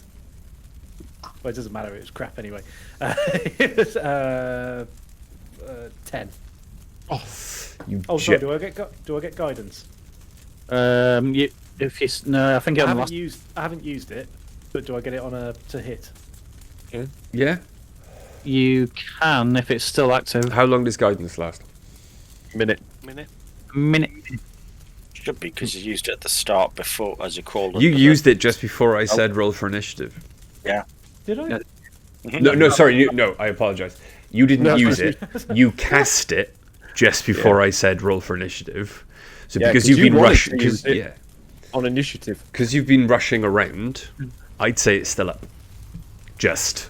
So if you want to use it, yes. Cool. D4.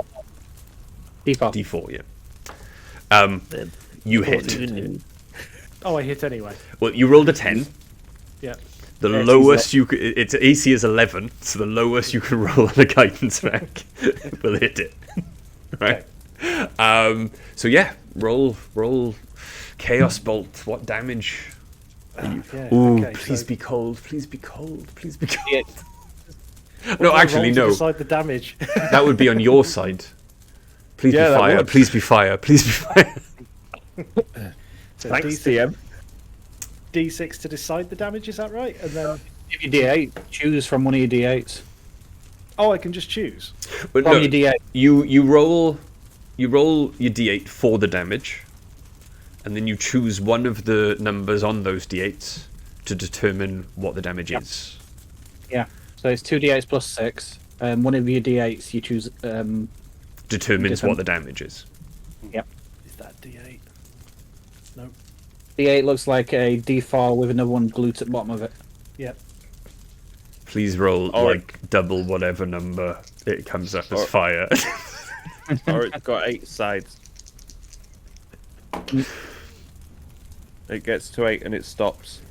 Yep. I got 3. 3 total. Yeah. So a 1 and a 2. Okay. As well. Oh my god. What? So are we deciding down that list off that number? You Well, choose. I've never done It's either a 1 or a 2, and you choose that type of damage. 2. So what's a 2? It is cold. Cold damage. Okay. Plus the D6. Plus the 6. Guessing one was fire. Just slapped it into the. On a hit, the target takes 2d8 plus Plus 6. 1d6 damage. Yeah. Oh, D6. Yeah. Yeah, so you need to roll a D6 as well. So you got 3 plus the D6. Cool. 3 plus the d6. 4. 4. Okay. And it's all cold damage. All cold. Okay. As your Chaos Bolt flies forwards and impacts, you know from the casting of it that it is not that great a spell. You can feel the energy as it leaves you kind of diminished, and you know it's not going to do the total damage. So, as it impacts the Mephit, the massive burst of frost energy is a shock to you, as it just explodes the Mephit. However, the inside of the Mephit does burn red hot, so I'm going to need Stats and Fang to roll me a dexterity saving throw. Okay. Thank you, Captain. I will accept my punishment. 6. 6 and what was 7. it? 7. Okay, so you both fail, and you both end up taking 8 points of fire damage. Ouch. I'm okay. Okay, so is that the end of your turn? Yes. Last thing I'll do is I'll yell out, Micken, if you're still following us, get in here and help. I am, sir. I am. You hear him off in the smoke somewhere. And That's it. Okay. Back to the top of the round. Bobby. what is happening. Okay.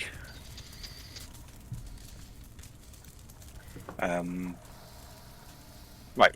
You said that I should know where the both buckets of barrels of water are. Yes, absolutely. I want to head in the direction of the other barrel Okay. of water. All right. We'll do a bit of fighting over this barrel. I won't keep you all in suspense. You're out of initiative. You have killed all of the methods. Okay. So give me a second, and we'll just go Now back torture Micken. to faces. I don't know what everyone's got against Micken, man. But yes, as you... I wonder. But they're like, it's nothing personal, Micken, but he rolled really low, so we just have to be sure. Confident then that you have defeated the last of the methods, Krillit and Pufred help you with one water barrel, you manning the other, and eventually, after maybe 20 minutes of fighting the flames, manage to get the fire under control. I was going to say, Captain, throw the water into your gust and spray it everywhere as if you're doing it like, putting out a wildfire.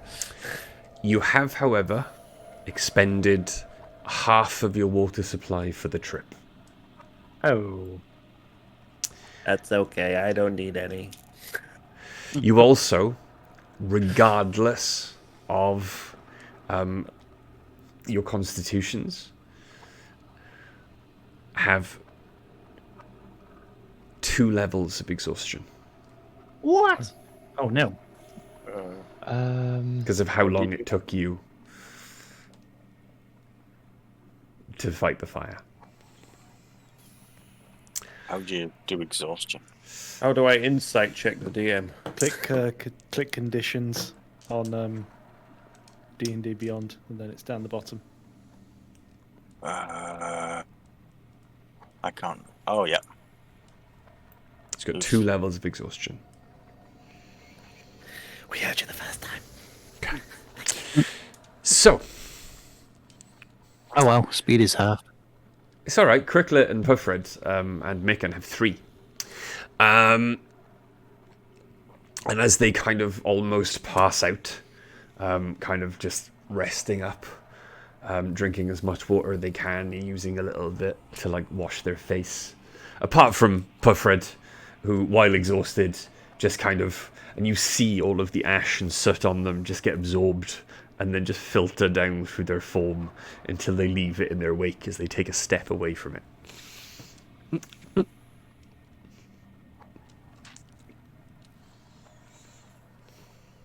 As Micken wanders around, he's passing out like water-soaked cloths to everyone so they can wash their face. While Micken is away from the other 2, can Yaza walk up to them when they look like they've had a minute to kind of catch their breath? Not completely heartless, but just like, what the hell happened?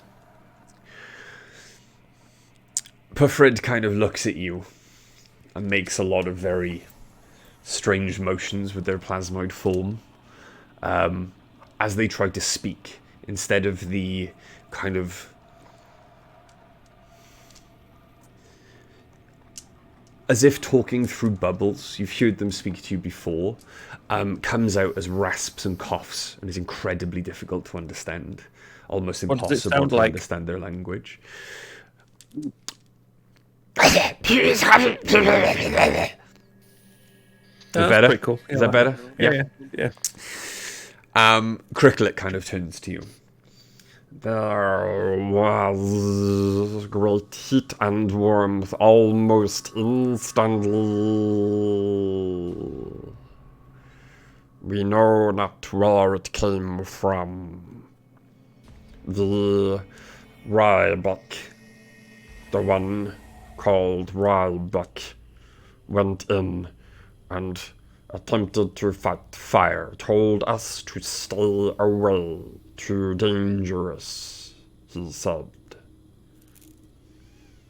When we heard the sounds of him fighting stop, we tried to fight our way towards him, but it was impossible to see. Who raised the alarm originally? There was explosion of flames and heat. Officer Ryback screamed in pain and began barking orders. We did as we were told. Okay. Sorry. So I was just going to say, if you're hurt, make sure you see stats. Thank you. Go check on everybody. Did you say we would know these were summoned creatures?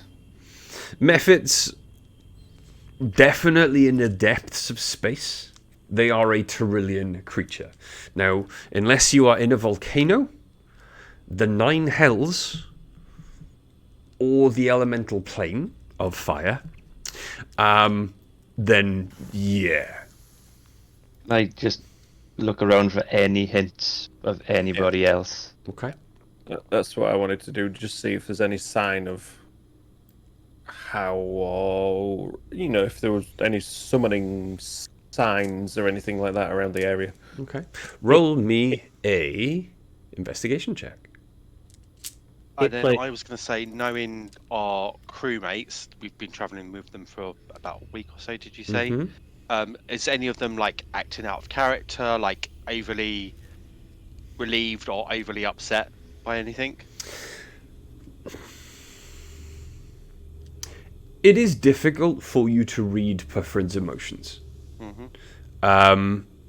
Being a plasmoid, they do appear to have them, but without their normally quite eloquent, if muffled, expression of their emotions, as they do speak out loud quite openly about how they feel at any given moment in an attempt by most plasmoids to adapt themselves to a more humanoid culture.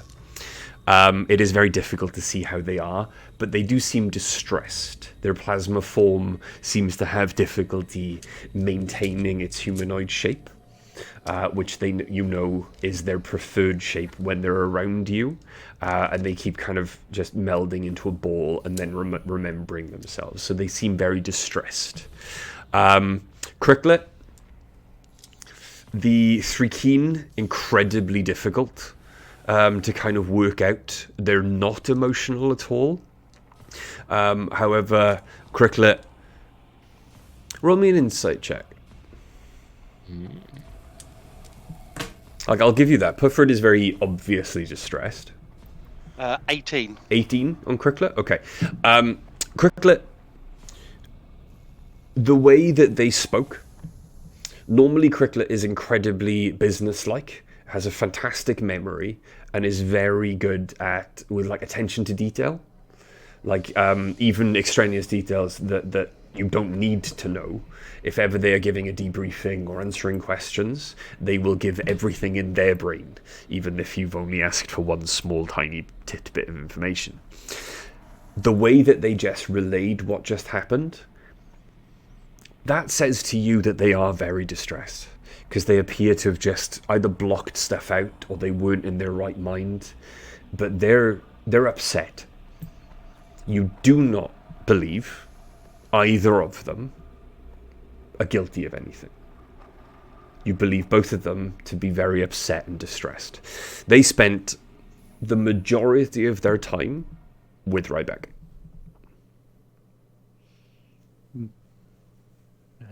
Hipley is going to cast Detect Magic and wander around looking into the corners and poking things and just seeing if there's anything that stands out magic-wise. Okay. I got a 10 for investigation, by the way. Before you use a spell, right? So you had a 10 stats. 9. 9. Okay. Disadvantage. 11, because I forgot to add my +1. Oh, if you got disadvantage in investigation. Exhaustion. Good point. Oh, shit. I forgot about that one. In that case, yes, it was a 10. In that case, my insight was 16. Yeah, you're still fine. You still got that information. Retcon. Oh, you don't know anyway. That's cool. No, that's fine. So that means, yes, Hibley, roll your detect magic as both of your colleagues, even though they are sifting through the ashes, don't really find anything. Yep. There's no roll. I just cast it. Cool. Concentration up to 10 minutes, 30 feet range, and I'm just going to wander around the place. Okay. Looking into as much as I can, trying to find any traces of magic. Okay. As you get to... It appears as a little tracking device on top of my gun. Okay. Gun. Yeah.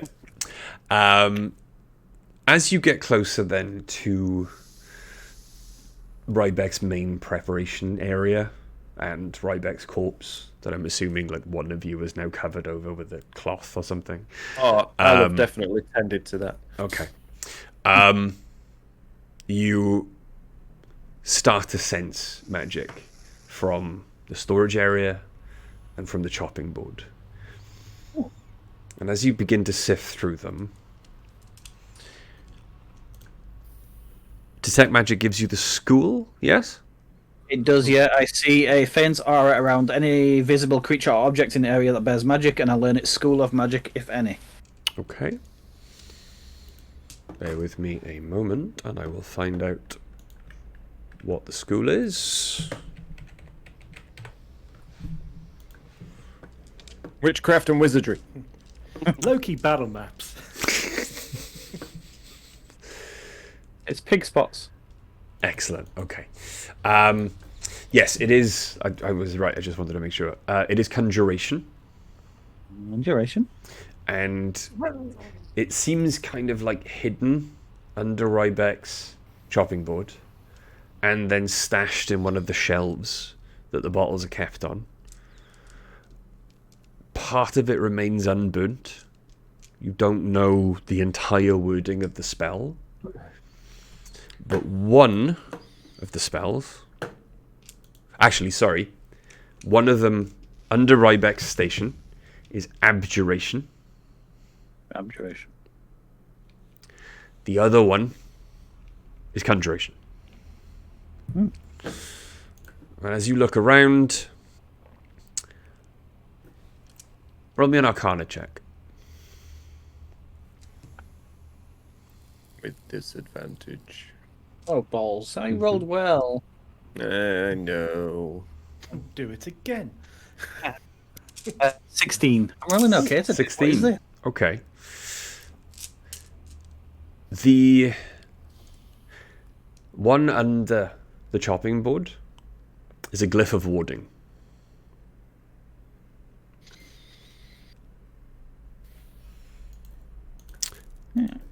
You know a glyph of warding to be a spell that has a certain trigger to give an effect. You can't tell enough from the remains of the scroll to see what the effect was supposed to be.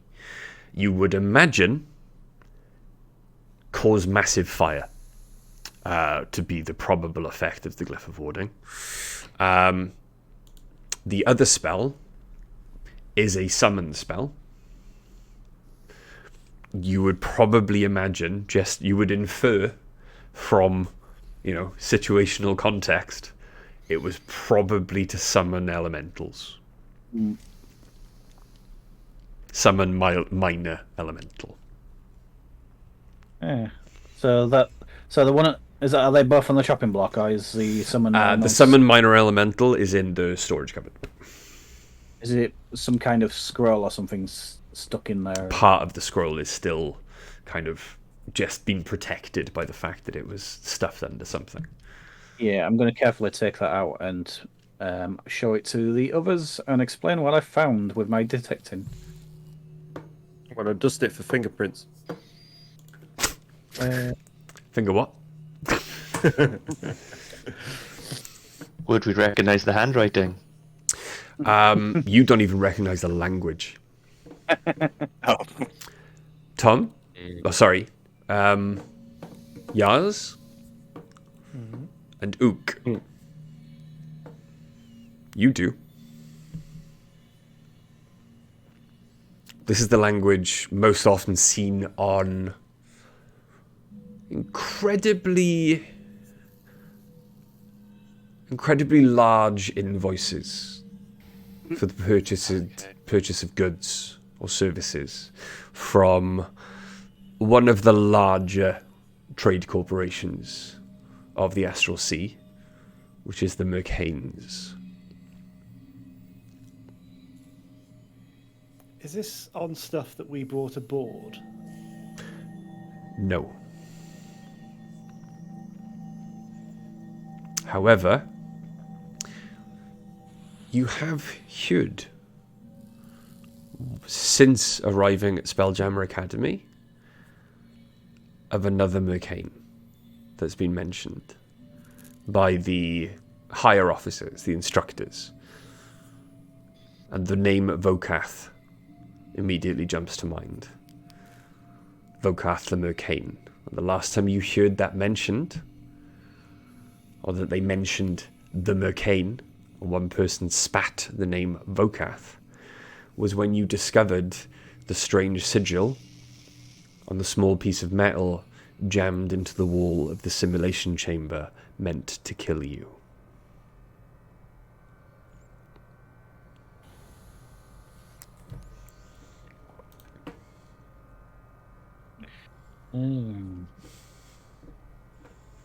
So was this stuck in the stuff hidden there when we brought it on, or was it? Do we have a stowaway? Oh, a traitor. All of this stuff was packed away in boxes. Mm-hmm. Like this was one of the scrolls was flattened out and literally stuffed under the chopping board. Yep. That he would use and move. So not only was it placed there after you came aboard, he moves that chopping board around as he walks, as he's preparing a meal. So that was placed there just before it like happened. today. Where's Micken right now? Micken is nowhere to be seen. I think we should have a word. Either Red alert. Yep. either Micken is not what he seems to be. Because He was at both times we've nearly died. Giles will nudge Hipley and sort of say, "Let's get back to the helm and use your skills to see if we can detect where Micken's disappeared to." What if he takes the ship? Then we better be quick. I'm going to run at my half-speed, exhausted state Okay. and back towards the helm. As you walk outside into the corridor, Micken is walking back towards you with... I identify on them. You cast Identify on Micken. It's a 10-minute cast. What? Yeah. No, it's 1 minute. It's 1 minute.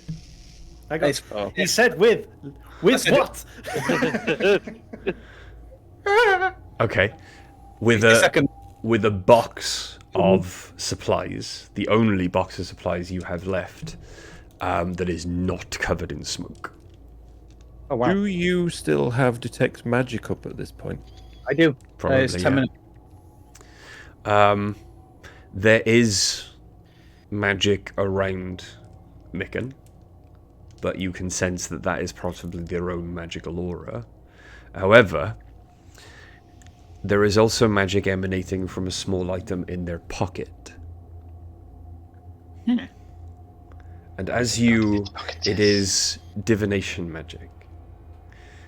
And as your brain fires on all cylinders, you also realize then that as you passed by Ryback's corpse, there was no sense of divination magic coming from Ryback, which you would have expected had Ryback still been holding the sending stone you were sent into space with. I am going to. Only Hipley knows this at the moment. Yeah. Only Hipley knows this at the moment. I'm literally there like, ah!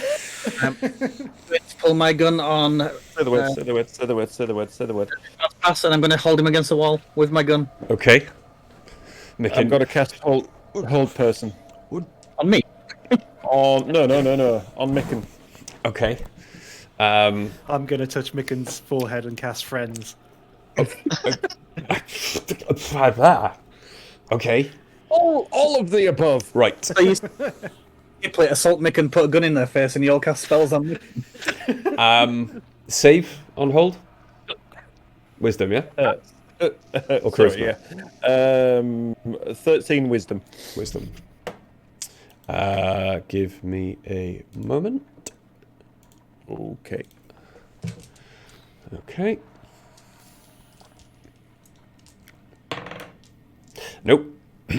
So he freezes, giving ample time then while he's held up against the wall and frozen in place, unable to move, for Yars to wander over, tap him on the head and cast friends. Guys, he's got the sending stone. What? You can move away, Hipley. I have him held. Are you sure? Does seem quite stiff. Gonna step back and keep my gun cocked on him. Search his pockets. It's simply just said he's got the sending stone. As you search his pockets, you take the sending stone out of one of them. It is clean, not covered in soot at all. Hand it to the captain. Although act quickly because I only have it for 1 minute. What the hell, Micken? Why do you have this? Stats might want to explain to the others why he's not responding. I mean, they're paralyzed, but you know. I thought they could still talk into whole person. It just says they're Damn paralyzed. it, man! God damn it, man! Answer me. Well, I'm going to use... Search it. While he's held, then, I'm going to get my rope and tie him. Okay. Bound him. Okay. I want to search him for any more dangerous spells. Can In case he's got anything. we assume that Yars would know that, but Tom didn't? Yeah, we can assume that. That's fine. Okay. Okay. Yars didn't bother casting friends then. So, How long does friends last, though? who wants to roll Minute. Okay. the intimidation check with advantage? Oh. I got a +1. Because you are all now standing over this quite short human, like effectively boy. He's like what, 19, 20? Very I'm quick. not standing over him. I'm like You're looking up at him. Before this happens, can Doing we a Darth collect the Vader. two and just have them sit next to him? You want to get the other my two? My gun's right. Got him. Okay. I was going to say I was going to literally pull a dagger out to his throat and bare my fangs at him. Okay. The only reason I've collected the other two is because Yars wasn't present for the other conversation and didn't see their reactions. So Okay.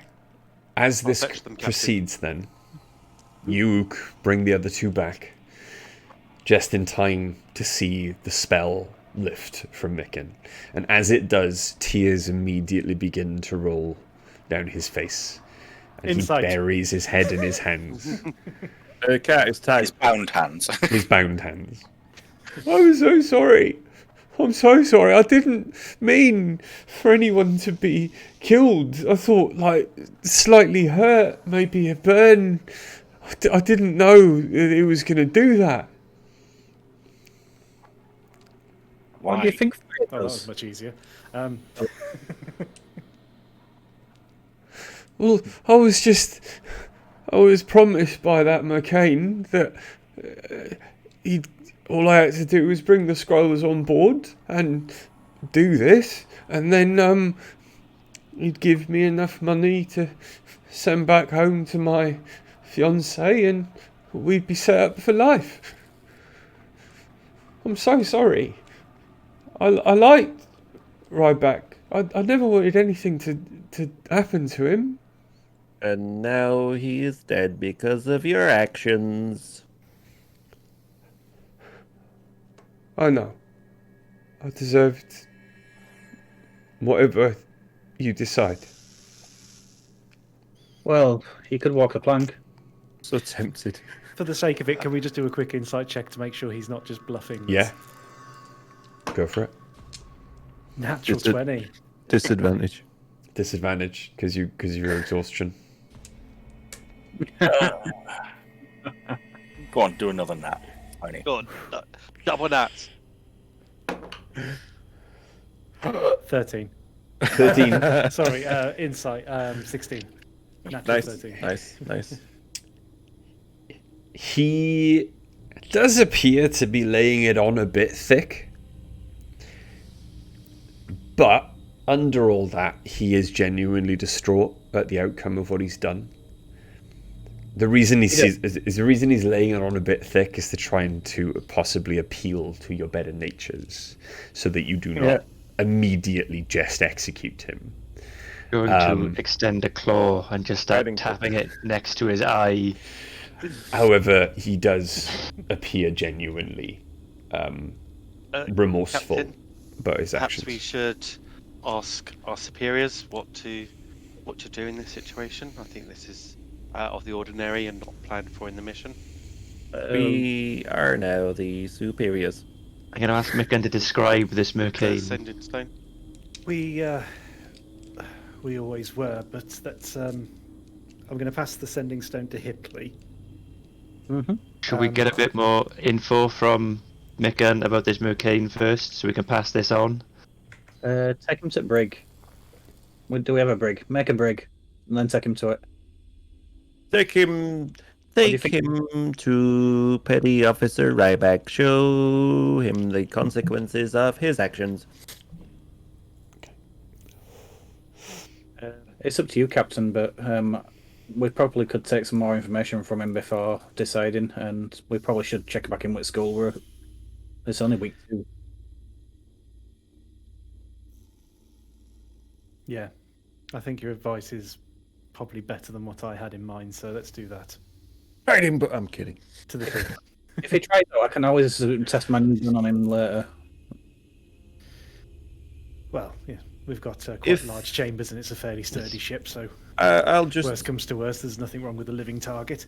Let's go. Would we have, in exploring the last day or so, would we have found a room that would be suitable? There's definitely a small hole. The thing is, with the Beholder ships, there are many places they could get that once you were in them, without the ability to climb, it would be impossible to get out of.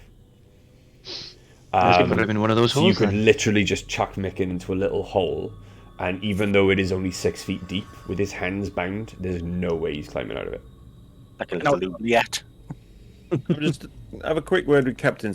Captain, after a rest, I can get more truthful answers from them. How long do you feel like you'd need?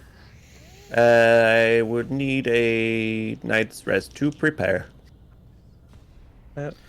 Okay, well, let's take it in turns to keep an eye to make sure he doesn't get out of wherever we stash him, and I'll stand guard on that. Be more than happy to. We know he's a caster, right? Gag him. Tie his hands. Yeah, because Let's do whatever we need to make sure he can't cast any spells. Because they can use the helm, so yeah. Break his fingers! No. Take any and all components off him. He does have spell components on him. Did Hugh, one of you is going to contact using the sending stone? We were going to get info first, I think we said, wasn't it? Yeah. Yeah, we want to do that in private. Micken, but why? We stood up for you. This I wanted to give friends don't. the woman I love the best life I could. I'm sorry. Oh, I thought you had a crush on me. Oh, no, sorry. Oof. You're sweet and everything, but I'm betrothed. Betrothed to another. is everybody holding back Hipley? He's not worth it. He's not worth it. I suggest, Captain, while we have them in the brig, we withhold food and water to make sure they cannot rest properly. So they are thoroughly exhausted before my investigation.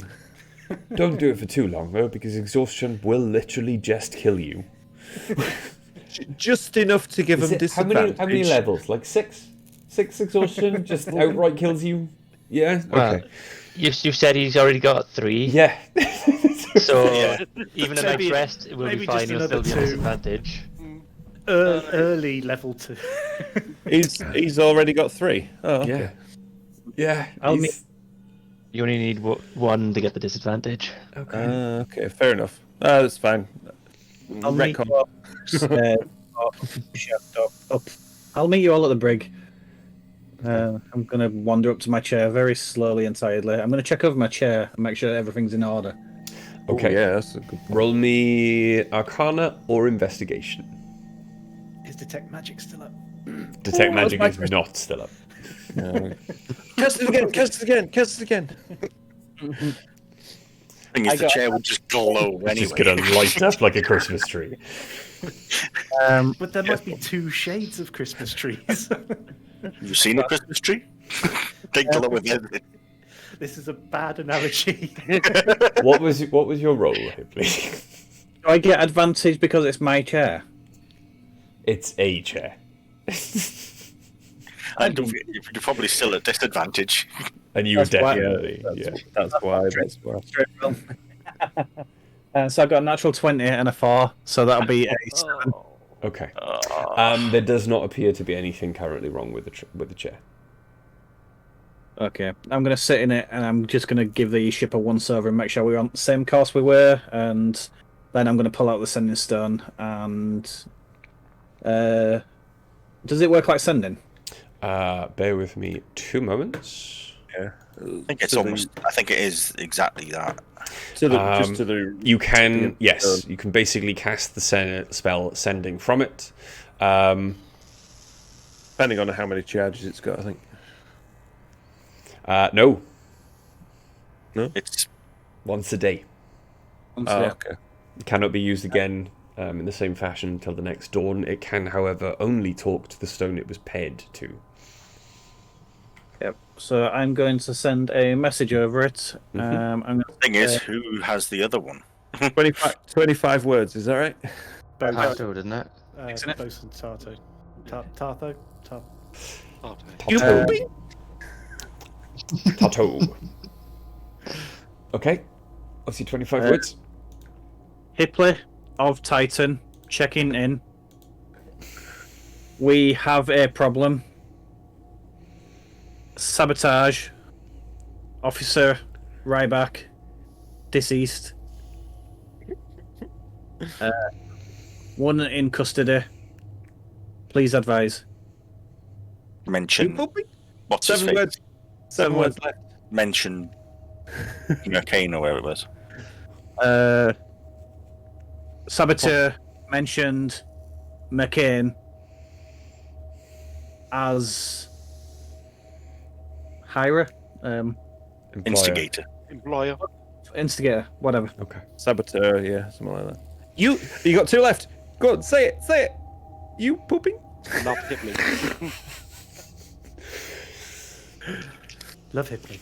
Very quickly, almost as soon as you have finished speaking, you receive Tarto's reply. Stop the ship. Don't even make berth. Stop where you are. We'll be with you in a day. And that's it.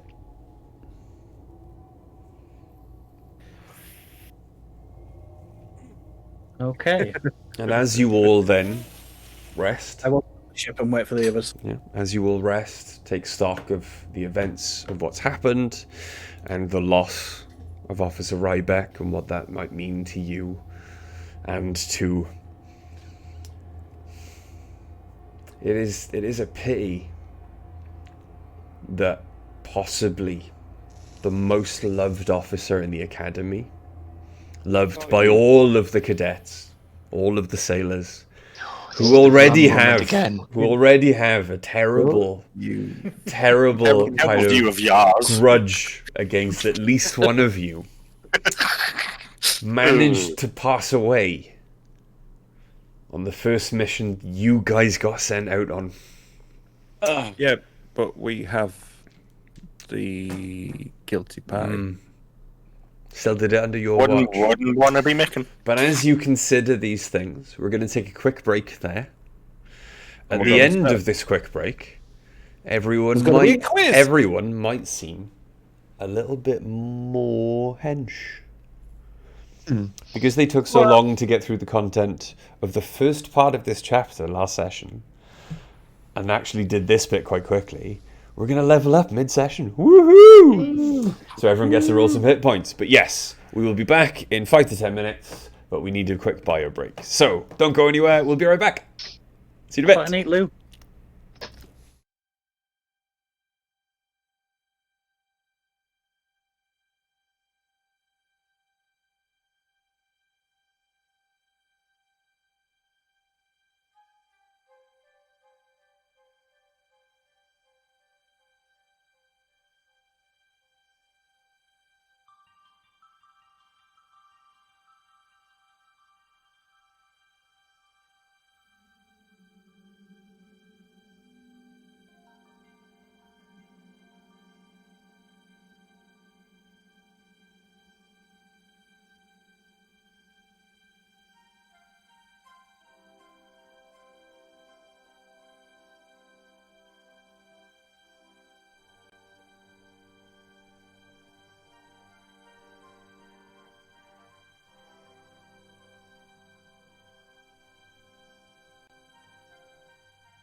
Hello, we've returned. Slightly longer than I said we were going to be, but well.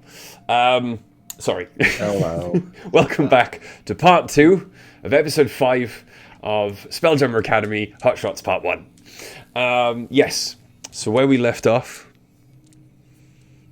I came back with slightly too much joy and smiles for this quite dark then recollection. Where we left off, you had just lost a friend, a colleague, in Petty Officer Winston Ryback.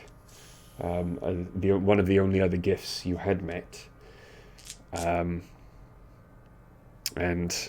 many of you now wistfully remember how many bowls of gunpowder chowder you've enjoyed and how you might never get that same hearty meal again. Never gonna get it. It is then, though, after a few watches of Micken, who hasn't said much, but a day later, Officer Tato and Asbjorn... Can I just ask one question? As after we've done the long rest and, leveled up and stuff, can I check on... Because I'm sure we'll have put Petty Officer Ryback somewhere, and just check on their current dates and whatever state they're in. I would like to cast Gentle Repose on them anyway. Part of them is a bit crisp, because of obviously the fire breath of the magma methods. Yeah. But you do sense, at least, there is a little kind of there is a long way off them starting to decompose, but the gentle repose does help. Even if it doesn't do anything in the long run, it'd be nice to have them in some form of nice shape for when the rest of them arrive. Okay. If you could all bear with me 2 seconds and have a chat amongst yourselves while you wait for Bosun Tato to come back. There is a very annoying dog that I have to deal with, so bear with me. Chat amongst yourselves in character. I'll be right back. How did the dog ship? I don't know. Maybe it was summoned again by Micken. Nah, I've been keeping an eye on him. He's not done anything. He's been very quiet, very sullen. Good.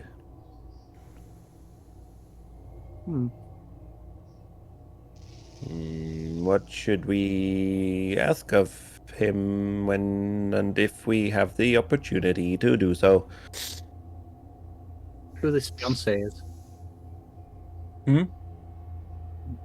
Nothing. Jealousy doesn't become your Ripley. I want to know is when did he Turn to the dark side. actually see this? What was her name? The That's a new Mer- name. And I don't think we got that name. McCain. McCain. When they actually got approached by them? Yeah, was it him who Did you do sabotaged this? the holodecks as well? Can anyone use these scrolls? Well, I don't know much about the arcane and spell casting myself, but I don't think someone straight out of an academy would just have the skills to use something like this. Perhaps somewhere else, one of you can enlighten me more. I think it depends on how powerful the scroll would be. Yeah, I think Someone, it was these kind of creatures? I don't I know do- that one. given it, but this one's intact. So maybe Yaz, would you like a scroll of summon minor elemental? I thought that one was used. I imagine it's been expended. No, I had an We don't know. Oh, We okay. don't know what the trigger is, if I remember right. We've got the scrolls, but they're triggered off some. Sorry, in character. I'm not particularly familiar with this type of casting. The Glyph of Warding had a trigger. This is just a summon elemental. wasn't that one damaged though. We only had part of it left. No, it was. It was the ward which was under the chopping board. It was. The ward was under the chopping board, and I received an intact scroll of summoning from the storage cabinet place. I thought it was the. I That thought one. they were both shredded, but yeah. We can double check when. Hmm. Oh, he's back. Woof. You'll be doing a bit more investigation in my absence. I am under the impression that I have an intact scroll of summoning from the storage area. I'm sorry. I thought it made it clearer. I apologize. No. You have part of a scroll of, a scroll that would enable even the lowest of magic users to be able to put a glyph of warding down, as long as the scroll was used as a component. Part of it. You don't, as I said, you don't know the ins and outs of the spell, but you do know it is a spell of a glyph of warding. And you have part of a burnt spell of summon minor elemental. I thought that one was hell. No. With the fiery nature of the mephits, you can imagine that they were the elementals that were summoned. Oh yeah. I just thought there was a spare one. No, that's fine. Okay. Anakin, lowliest of spellcasters. You are now compared to us, loser. Okay. Sorry, I'm losing my voice. Bitty, bitty, bitty. So, I was going to say, how long do we have before Bose and Tato and the others arrive? Tato said he would arrive within the day, day. We've slept, so it should Well, be. UPS also said they'd deliver my printer 2 days ago, and I'm still bloody waiting. Why have you ordered the printer stats? Because I like to print components. It's a multi-dimensional printer. Oh, yes. it is. Sorry, what were you going to say? I was just going to say it's for that board game that we play in the mess sometimes, where we all sit round and someone tells a story and we join in. Starships and Space Slugs, wasn't it? That one? Yeah? Okay. As day rolls into night, rolls into day, or at least as you're looking around, the constant sun in the distance, making it difficult for you to determine, really, unless you are looking at the magical timepiece you've brought with you, what actual day it is. You eventually see, silhouetted against the distant star, a small ship that grows in size and familiarity as it gets closer. And you see then, docking in the same place on the Tyrant ship that you did, the Hammerhead ship, known as the Flighty Foundling. It does not take long, especially for Tato, even carrying Sirthe Abzijin on their back. Tato arrives on the main deck with the rest of you. How do they look? Pissed. There are a few other Hadozi whose names are not given, and they kind of come in with their heads bowed. And Last Tato question. goes, Sorry. Yeah. When they docked, Mhm. the weapons that are on the ship for the Hammerhead, yeah, are they readied and pointing at our ship? Or no. I salute Tato as I walk in. Try to put my belly in. Clang! Where's Winston? Right back. I will take you to them. And I take them to them. I don't need to be taken anywhere. Please show these other sailors where the body is. Okay. I shall take them and explain what I've done on the route. Okay. To try and, assist, if possible. Okay.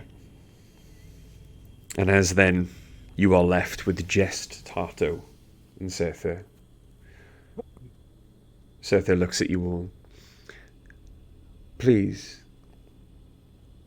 tell us what happened. May I, Captain? I can't remember who Mikan actually ran up to first of all. He just All came of up you. the deck. Came All of us. in as a group. Yeah, please do, Hipley. Um, Yaz is quietly crapping his pants in front of Bosun, waiting for a tearing out. So Bosun, Mikan, who we've got in the hole over there, came running onto the deck and collapsed and said there was a fire downstairs. We went down. Our captain scouted the area, saw our crew friends trying to fight the fire. I believe they're downstairs somewhere. And Mr. Ryback, Petty Officer Ryback, laid still. Stats went after them to try and do what they could to help, and we went to fight the fire. In the fire, there was some minor elementals. We didn't know where they'd come from, but we defeated them, and investigating afterwards, we found this. Pull out the bits of scroll that I've still got. They appear to be abjuration and conjuration magic, some kind of booby trap that it appears Petty Officer Ryback inadvertently triggered and summoned these creatures and was killed by them. Mikan coming back, he had the sending stone, which had been given to contact yourselves, and we found this suspicious, and they confessed to having placed the items, and that they had done so under the orders of the McCain. And that's when I sent the message to you. The McCain. McCain. He was very clear on that. Something to do with paying for his fiancée or something. He did it for wealth. For money. Yes, sir. Ryback's dead for gold. Yes, sir. Where is he? In the hall. I'll offer to take Bosun Tarto. Am I back with them at this point? Yeah. If With the full Hadozi that they brought with them, and they're carrying is it possible Ryback to between insight them. Bosun's intent? Yeah. Roll an insight check if you wish. That's as if you need to. I think I probably would have been with Mikan standing guard if nobody else was, All right. rather than with everybody else there. One exhaustion will still be. We've only had one long rest, right? One long rest. Yeah. Yeah. So level 1, so still disadvantage. Crap. Oh, okay. 15. 15. There is a controlled fury underneath Tarto's visage. You can see her almost shaking. There is the possible intent of harm, but you get the sense, having experienced Tarto, quite a lot for the last week. Your training has been quite, very heavy going. When Tarto gets angry, Tarto just explodes. But there has never been any violence from them, though you are absolutely certain they are capable of it. There always seems to be this incredible measure of control about them. At this point, they may be getting to breaking point, but you don't see them immediately ripping Micken's head off. Okay, as they start to make a way, Yars will just maybe a few feet back, Okay. like 10 feet back, maybe put themselves in front of Bosun and Tartar and just say, Bosun, if I may perhaps recommend a moment if you're not in the right frame of mind to question this person without us taking them back. It play face Forward. bad. Yeah. Hey. Tato stops, Oh god. Yars is and dead. after a long moment, turns to you. And you can see the shaking subside. Thank you, Cadet. You're right.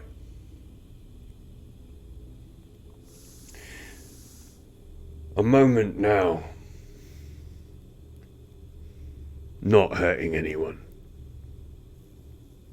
will mean we possibly get the information we need so I can hurt the right person. I'll save it for later.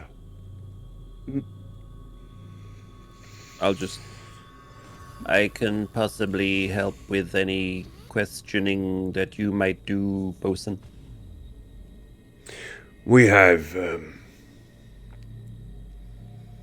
psionics back at the academy. They'll get questioned, believe me. They will not enjoy it. That sounds much more effective. And as you're walking towards the hole, then, as the Tato begins moving again, before I tell you this, I want to say, up until this moment, and every moment before now, I have no reason to believe that any of you acted in any way that could have made this worse. There was nothing you could have done that foresaw it. I myself picked Micken, especially for this mission, thinking that a little bit more experience would shake the green off their gills, as it were. I hold none of you to blame for what has happened. I think your actions up until now have been exemplary, especially the quick installation of the Spelljammer helm and the quick an efficient way in which you dealt with the stowaways, should we say. However, it would appear this mission has some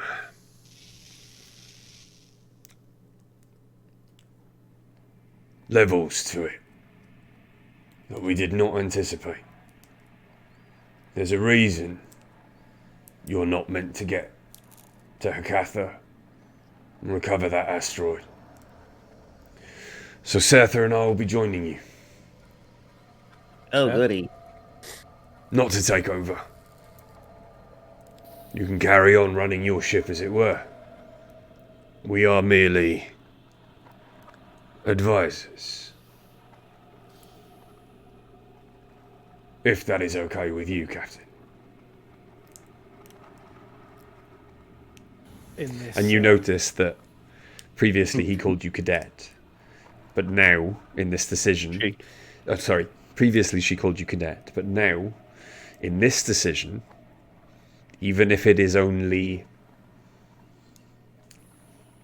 a small gesture of respect that you were supposed to immediately reciprocate, she has referred to you as Captain. She's looking at Hipley, yeah? No, she's looking at you.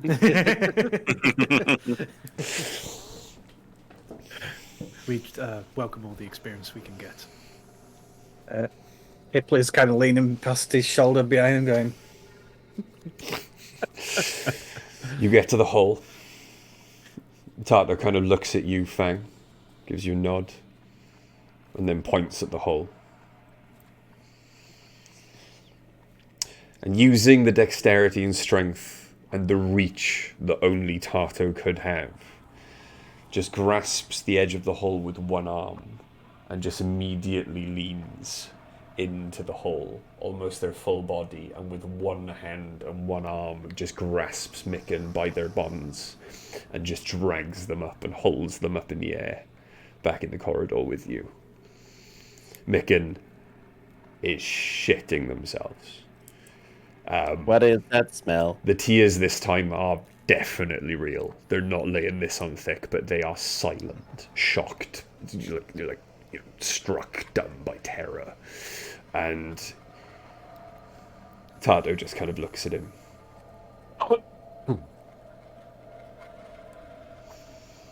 And you can see the shaking of Tardo's limbs begin again. But then it does just subside and they sigh. You disgust me. You're not worth the effort. Come. And just starts dragging Micken back down the corridor towards where the ship was berthed. I was going to say, try and, just before that happens, I was going to lean in to Micken and just whisper in his ear, do not lie to them. Give them everything you can, because it will only help yourself. And Micken just kind of nods as they get dragged along. When you get back to the chamber where the flighty foundling had docked, you see that Rybek's body is gone. Cricklet and Pafred are there, and the four Hadozi. And the four Hadozi immediately take in the situation and come forward and take Micken off Tarto. And they nod. Tarto nods back at them. Bon voyage. Sorry, before you go, I don't suppose you have a spare barrel of water? We brought enough to resupply. Oh, good. Okay. We were... Not to sound like... we didn't trust you. We were monitoring your journey from about a day behind. And in light of the possibility that you lost some of your supplies on the way, we have brought enough to resupply your ship. I can now create food and water. nice. Guess you don't need that resupply then. Shall we? Turn and walk back to the bridge. They follow you up to the bridge. It's just water, actually. It's not food and water. Okay. As you all get From to the where? bridge, do you move towards the helm, Hipley? I'll look at the captain and the bosun first.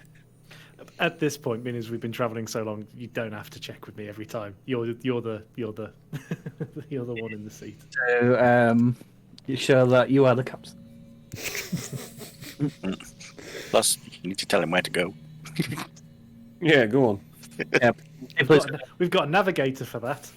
I trust my crew. Affirmative. Plump into the chair. We only lost Actually, half our supplies as and you- one crewmate, but I As still you trust my approach, crew. as you approach the chair, you get to it almost at the same time as Sirtha Aspergin gets to the chair as well. And as they reach out for the chair, they kind of look at you. Oh, I am ever so sorry. Of course, your ship. No, if you wish to. Surely you don't mind. It's just I've never... It's a tyrant ship. one must. It's on the bucket list, as it were. I was experienced. Go for it. Oh, thank you so much, young Hipley. Yeah, I've never flown anything like it. So gracious, wonderful. Does Yaz hear this? Yeah, Can I come and put a hand on Surtha's yeah. Surtha's shoulder? Forgive me, but given recent events, I'd rather the same pilot take us to our destination. Of course, Captain. No, it is your vessel. Absolutely. You are Stamp right. of authority. You must However- absolutely have the pilot that you apparently have the most confidence in the abilities of pilot the ship to your destination. I will remember that in your next spelljamming review. And they just step to one side, Hipley, and gesture you towards the chair. They do, however, have a very sly smile on their face. They are very obviously. You don't need to roll an insight. They're very obviously fucking with you. Well, the journey is going to take 16 days or so, and maybe we can take shifts. What, 13 now, surely? Yeah, it's about 13 days. No, that's no problem. Yeah, I'm sure they'll be fine if the If I captain. hear Hippie, if Hippie's saying that, I'll pat her and say, Of course, if Don't be that's so nice. if that's okay with the captain, Yeah, of course. It's up to you, Captain. But yes, I will take us out. Yeah. "It's up to you, Captain, but I'm definitely offering this to somebody." A full 10-day plus 3. Hipley needs to sleep. Hipley jumps into the chair, takes out now massive pistol, jams it outside of them, and a holster they keep on the side of the seat, and takes the ship out again. Oh, they will check to see if the other ship's undocked first before zooming off. Dragon Man behind it. Like, Okay. As you but yeah, travel, then, Yep. is there anything you would like to discuss, or anything you would ask of Tato and Surtha?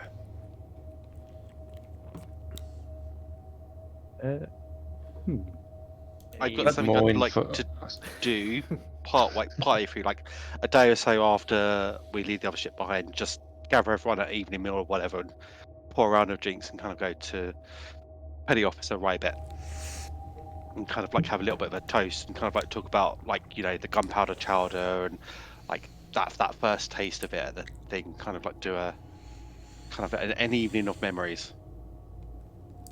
Okay. I like will that. That's join nice. this toast.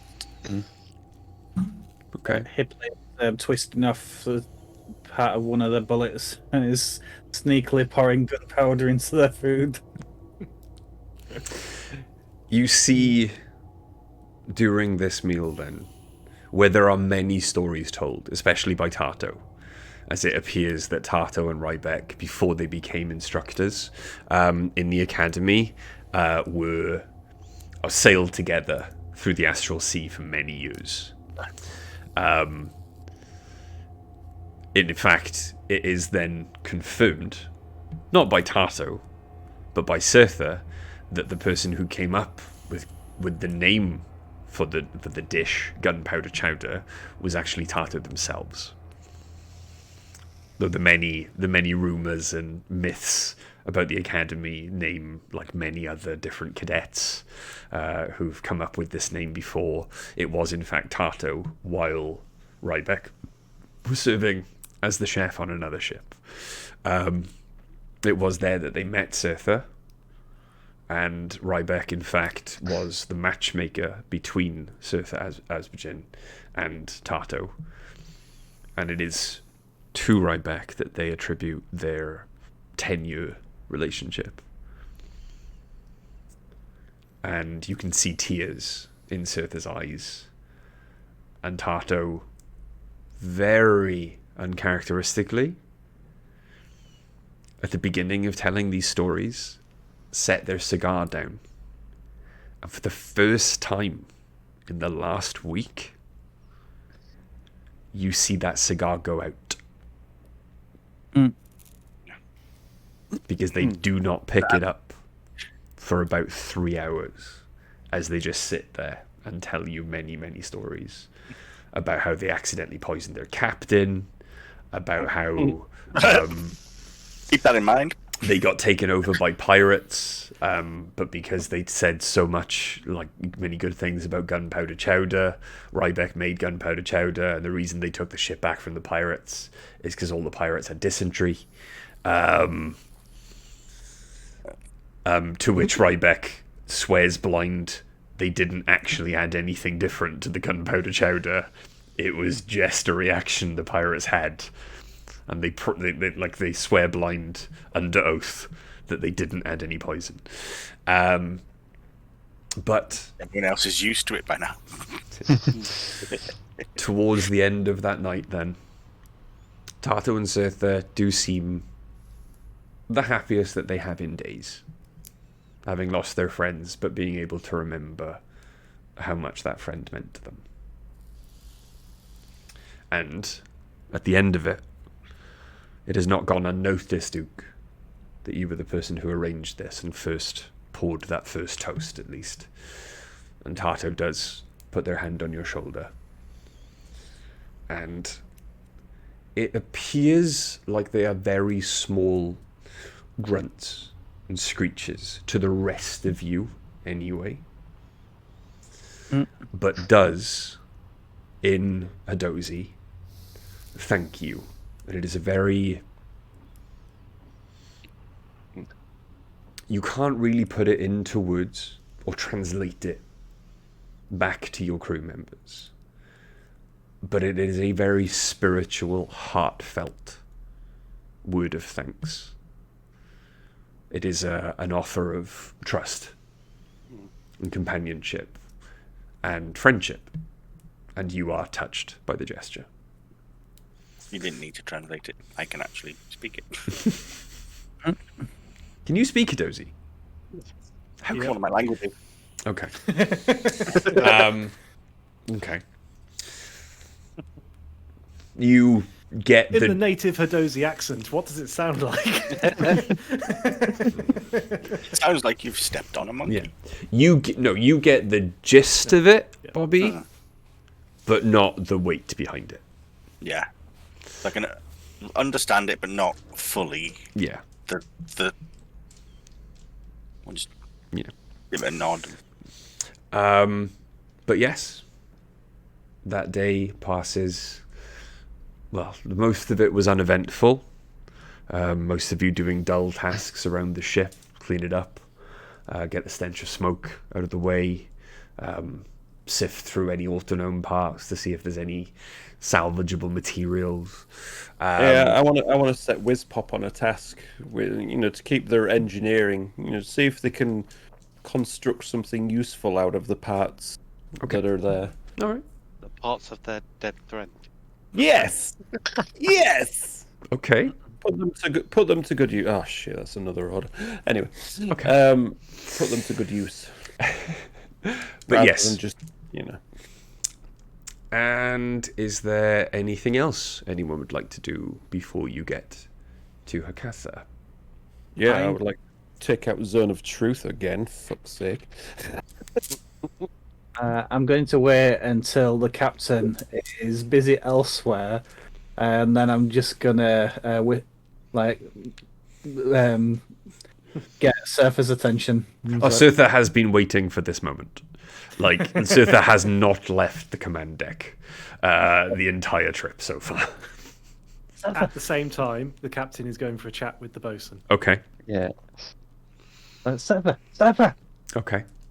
It stepped out. Surtha rushes over to the chair. Jump out. Okay. Jumps into the chair immediately. The chair kind of accepts their command. And none of you on the ship's internals, none of you in the corridors or in any of the chambers notice. But you then, seeing out of the viewing port at the front of the ship, or anyone next to a window, but you definitely, Hipley, notice that all of the stars start to do this. As instead of in a straight line, she basically just takes it joyriding in the general direction of Agatha, right? She doesn't change the course. It's just, she starts to maneuver around a bit and starts to play with the ship and just see what it can do. The rest of you on the inside, it's so graceful how smoothly she pilots the ship that you do not feel any change in the ship's movement at all. It just takes 2 days extra while she takes it for a spin. Yeah. You wanted to have a conversation? Sorry? Yaz? Yes, please, with the bosun. Go for it. Hopefully catching them brooding by themselves as they probably do with their cigar occasionally. Oh, they're doing a stock take, which is slightly less stock than they had the day before and the day before that. They're just keeping themselves busy with a cigar. Yeah, good job we don't have cannons on this. Anyway, bosun, forgive me for interrupting you. On our first day, I noticed either a potential recognition or a coldness from you. I appreciate that has now passed, but just wondered if there was anything I needed to clear up.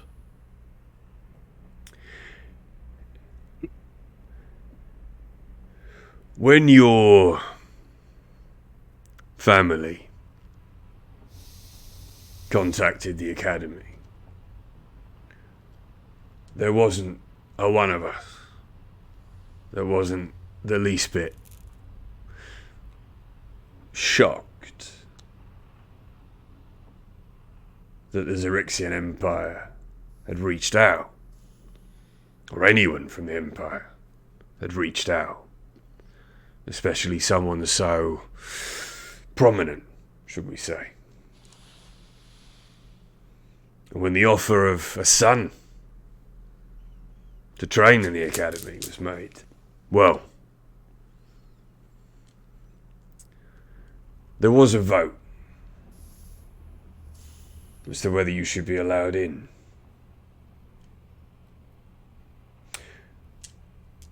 If I'm perfectly honest with you, Yaz, I voted against it. I have history with the Xerixian Empire and astral elves in general. And regardless of my current romantic leanings,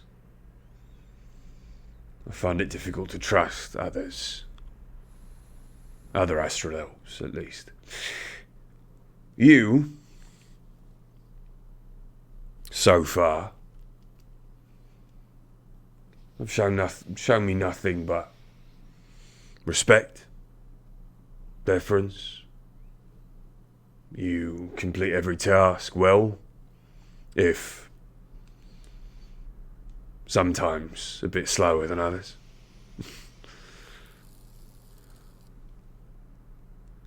And the way you dealt with things happening out here with my friend have led me to believe that it was good that I was outvoted. I am glad to be one of your instructors, and it is so far been an honour. So that's 2 astral elves I trust.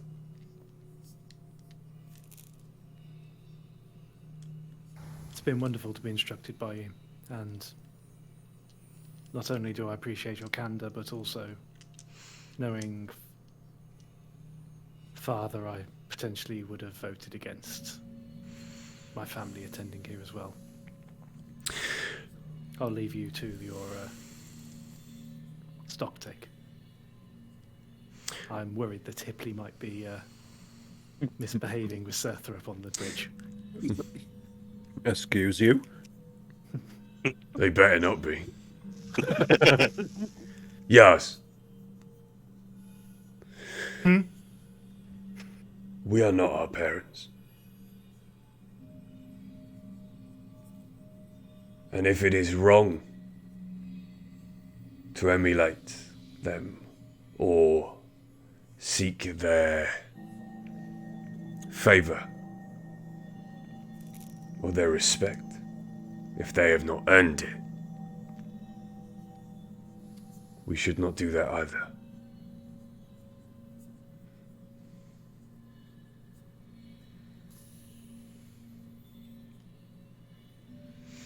Just a nod of acknowledgement and food for thought sort of thing, and then carry on leaving.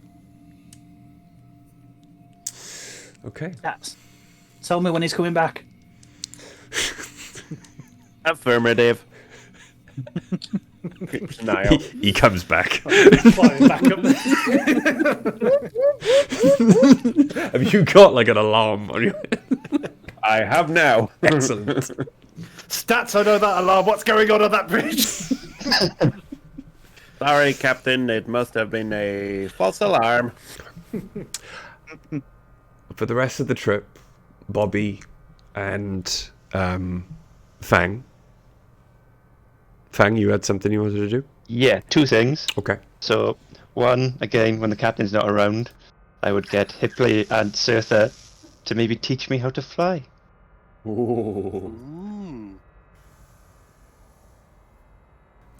Absolutely. Fly with me, let's fly, let's For the fly record, away. I'd have let you do it. 'Cause you weren't part of the saboteurs.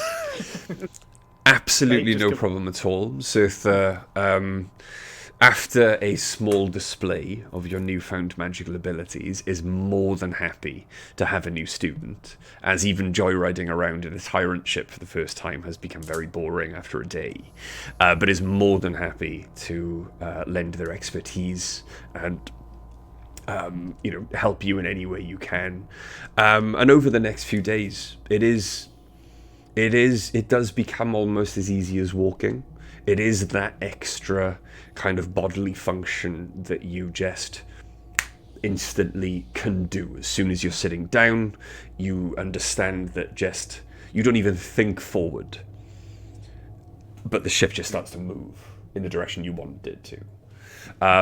It is slightly more disconcerting for you, having not had that affinity with magic for as long, but the kind of 800-foot perception is very daunting. Making yourself feel tiny, but also realizing that you're massive because your body, it feels like the tyrant ship is your body. It is very disconcerting, but after a few days, you do get used to it. And after a few near misses of some passing kind of asteroids, Surtha does certify you as ready in an emergency when Hipley and Yaz wouldn't be available. That for now, in an emergency, yes, she would absolutely certify you as a secondary pilot on any ship. Lieutenant Worf, I see. Well, speaking of, the other thing I wanted to do was go speak to Tartu about any possible dangers we might be facing, for more info about any possible dangers. Okay, when we get there. Security Officer Fang. Right then. That's my thinking. Okay. So, you find Tartu then. Maybe a week out from Agatha. So we've had another long rest then, is that what you're saying? Oh yeah, you've definitely you've lost your exhaustions by now. You've definitely had enough long rests that everything's back. None of you are exhausted. No one's on any kind of disadvantage for anything. You're fine. Until Any chance of a level up so I can change my spells as well? No. You leveled up halfway through the session. You're not leveling up because you've had a chat. But it was an emotional chat. I had feelings. Sorry. As you get across the Tartu, then it's like, You want to know more about Hakatha? Yeah? Please. Well, it is... How can I put this? As beautiful as it is terrifying. It is one of the many wonders that you will see in your journeys through realm space and beyond. Each different wild space system has their own little eccentricities, little points of interest, holiday destinations, if you will. This one is as beautiful as a holiday destination should be. But no, I would rather honeymoon in the Nine Hills. There is a beach surrounding the spindle. The spindle's 1,000 miles high. Oxygen pocket goes all the way. No one I know has ever been to the top. It is shrouded with cloud. Almost impossible to see from above or below. And no one I know who's ever made the trip into that cloud has ever returned. The spindle, there are seabirds living in the many small caves. I say seabirds, not like you'll have ever seen them. That'll be a fun surprise. But most of it is controlled by 4 warring bands of beholders. I say warring, they're confused. They fight, they make deals. They forgot who they've made the deals with, they fight again. There are other creatures there. Trolls, large beasts. But for the most part, they live in the caves. Either below sea level, under the spindle, in the dark, damp, or higher up. From what we have been told, the intelligence we've gathered, the asteroid hit the beach. It should be quick jaunt, nice trek, in and out.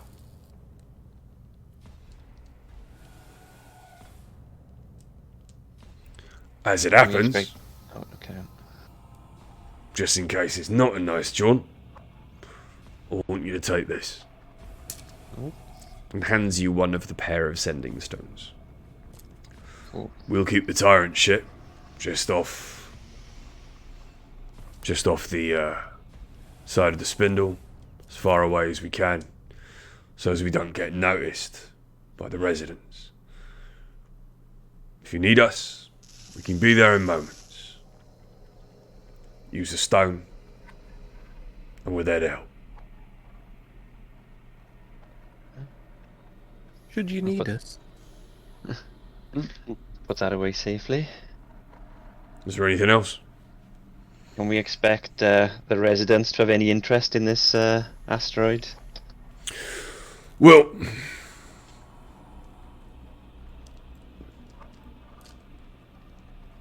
the asteroid itself, supposed to them, will be a big hunk of rock. There's not many beholder blacksmiths that would take an interest in adamantine. However, it is of great interest to our investors.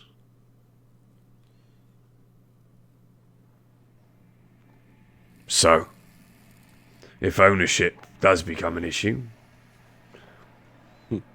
I trust you know how to use those. And she nods to the weapons at your hip. Yep, I'll give him a fond pat. Good. However, as I said, they're confused. A lot of the time. Sometimes, the best weapons are words.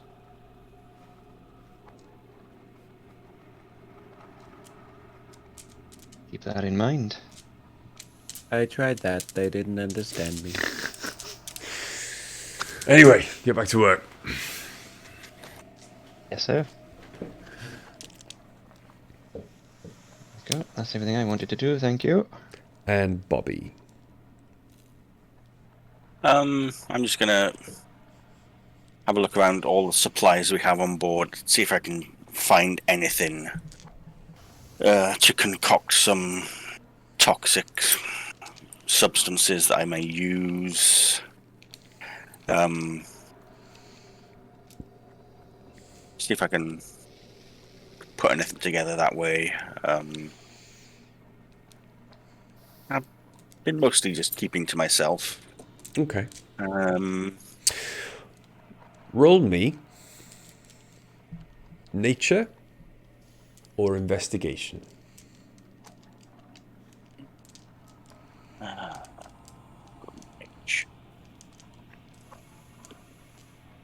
ooh, 19. 19. Okay.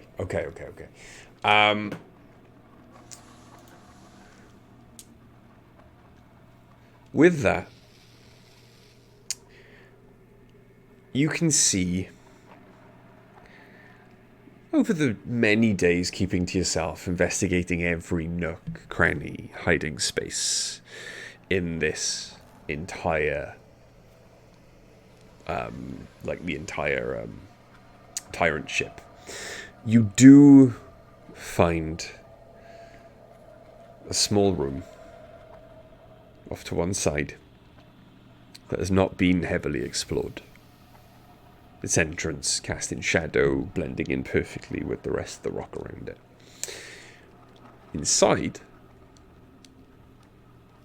is a large skull, taller than you.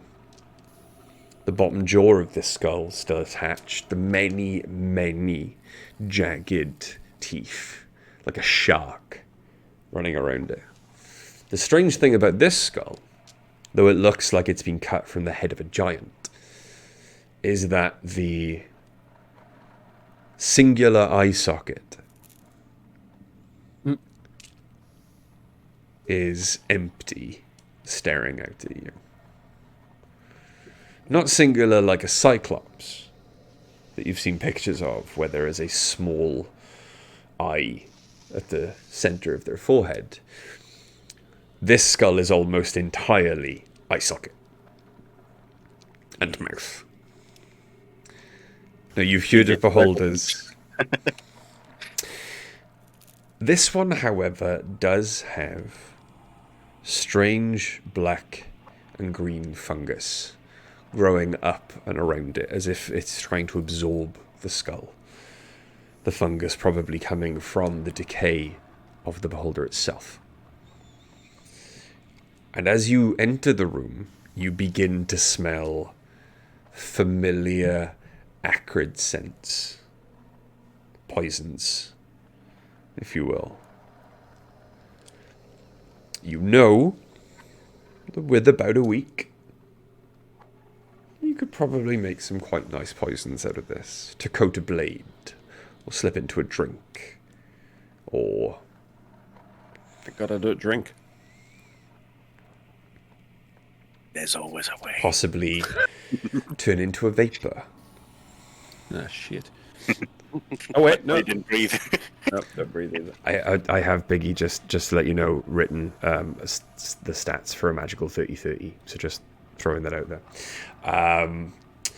But something only Biggie would understand, or Uli if he's still actively watching. But yes, you have found a very small poison store. Ooh. My eyes just light up, and I'll be like, like a little ooh. And to make that, I will quickly recheck the downtime rules, as you will have one work week and see what kind of potency you can come up with. But I'll do that for next time. Okay. Because as then, looking out maybe a week away, you begin to see this shape very far in the distance. And considering you are 5 days, at least 5 days away in spelljamming speed, this tells you how wide this disc of water is. That even now, with the naked eye, you can see it in the distance. Currently, millions of miles away. It's massive. But, as you see Hakatha on the horizon, is there horizon in space? Fuck it. Let's go In the with distance. On the horizon, according to the gravity plane, orientated as your ship is. on the main viewer. On the main viewer. We'll leave this session there. No, you don't get to level up at the end of this one. You leveled up in the middle. Just say, as I took it, I might as well create some water along the way on the journey, each and every day. 10 gallons with each casting of. Very nice. How do you To top up the We've supply. got an indoor pool. Where does it come out of? You don't want to know. It comes out of my knee. Because It's it's a a bit Scary leaky. Movie 2 where they pee out their fingers. Got water on the elbow. But yes, thank you again, players, for playing. I'm very much enjoying running this for you guys. Thank you, DM, for DMing. We're very much enjoying playing it great. for you. We will discuss next week in a moment once we're off stream. But please join the Discord, or turn your notifications on for next time if you want us to pop up, and so you know when we're next streaming. There is good news. We're coming back in January. The return to normality somewhat. We're going to have dates for you, but Fables will return on Tuesdays. Join us on Discord as well to find out. So Fables Among Titans will return on Tuesdays. When Glory is not enough. Christ, that's the one I'm in. When Glory is not enough, we'll return on Mondays. Get to play. And there's also a new stream which will actually finally start now properly on Thursdays, run by AD as well. Though that might be a bit more intermittent, like every other week or once a month. They haven't determined that yet. And one day, the Chronicles of Needham will return. I cannot wait for that. I'm looking forward to that. And they can immediately roll initiative as the session starts because they left with a big fight. That fight, I cannot wait because I know what's coming. Oh my god! But yes, so please join the Discord, join us on social media to find out more about our future streams and when the next session of this will be streamed. But for now, thank you to those who have watched. Thank you to those who will watch. Take care. Stay safe. We love you guys. And once more, it's a Heavyweight RPG stream. Say goodnight, players. Good night, players. Yeah. Good night, Guidance. everybody. Crew, say goodnight, players.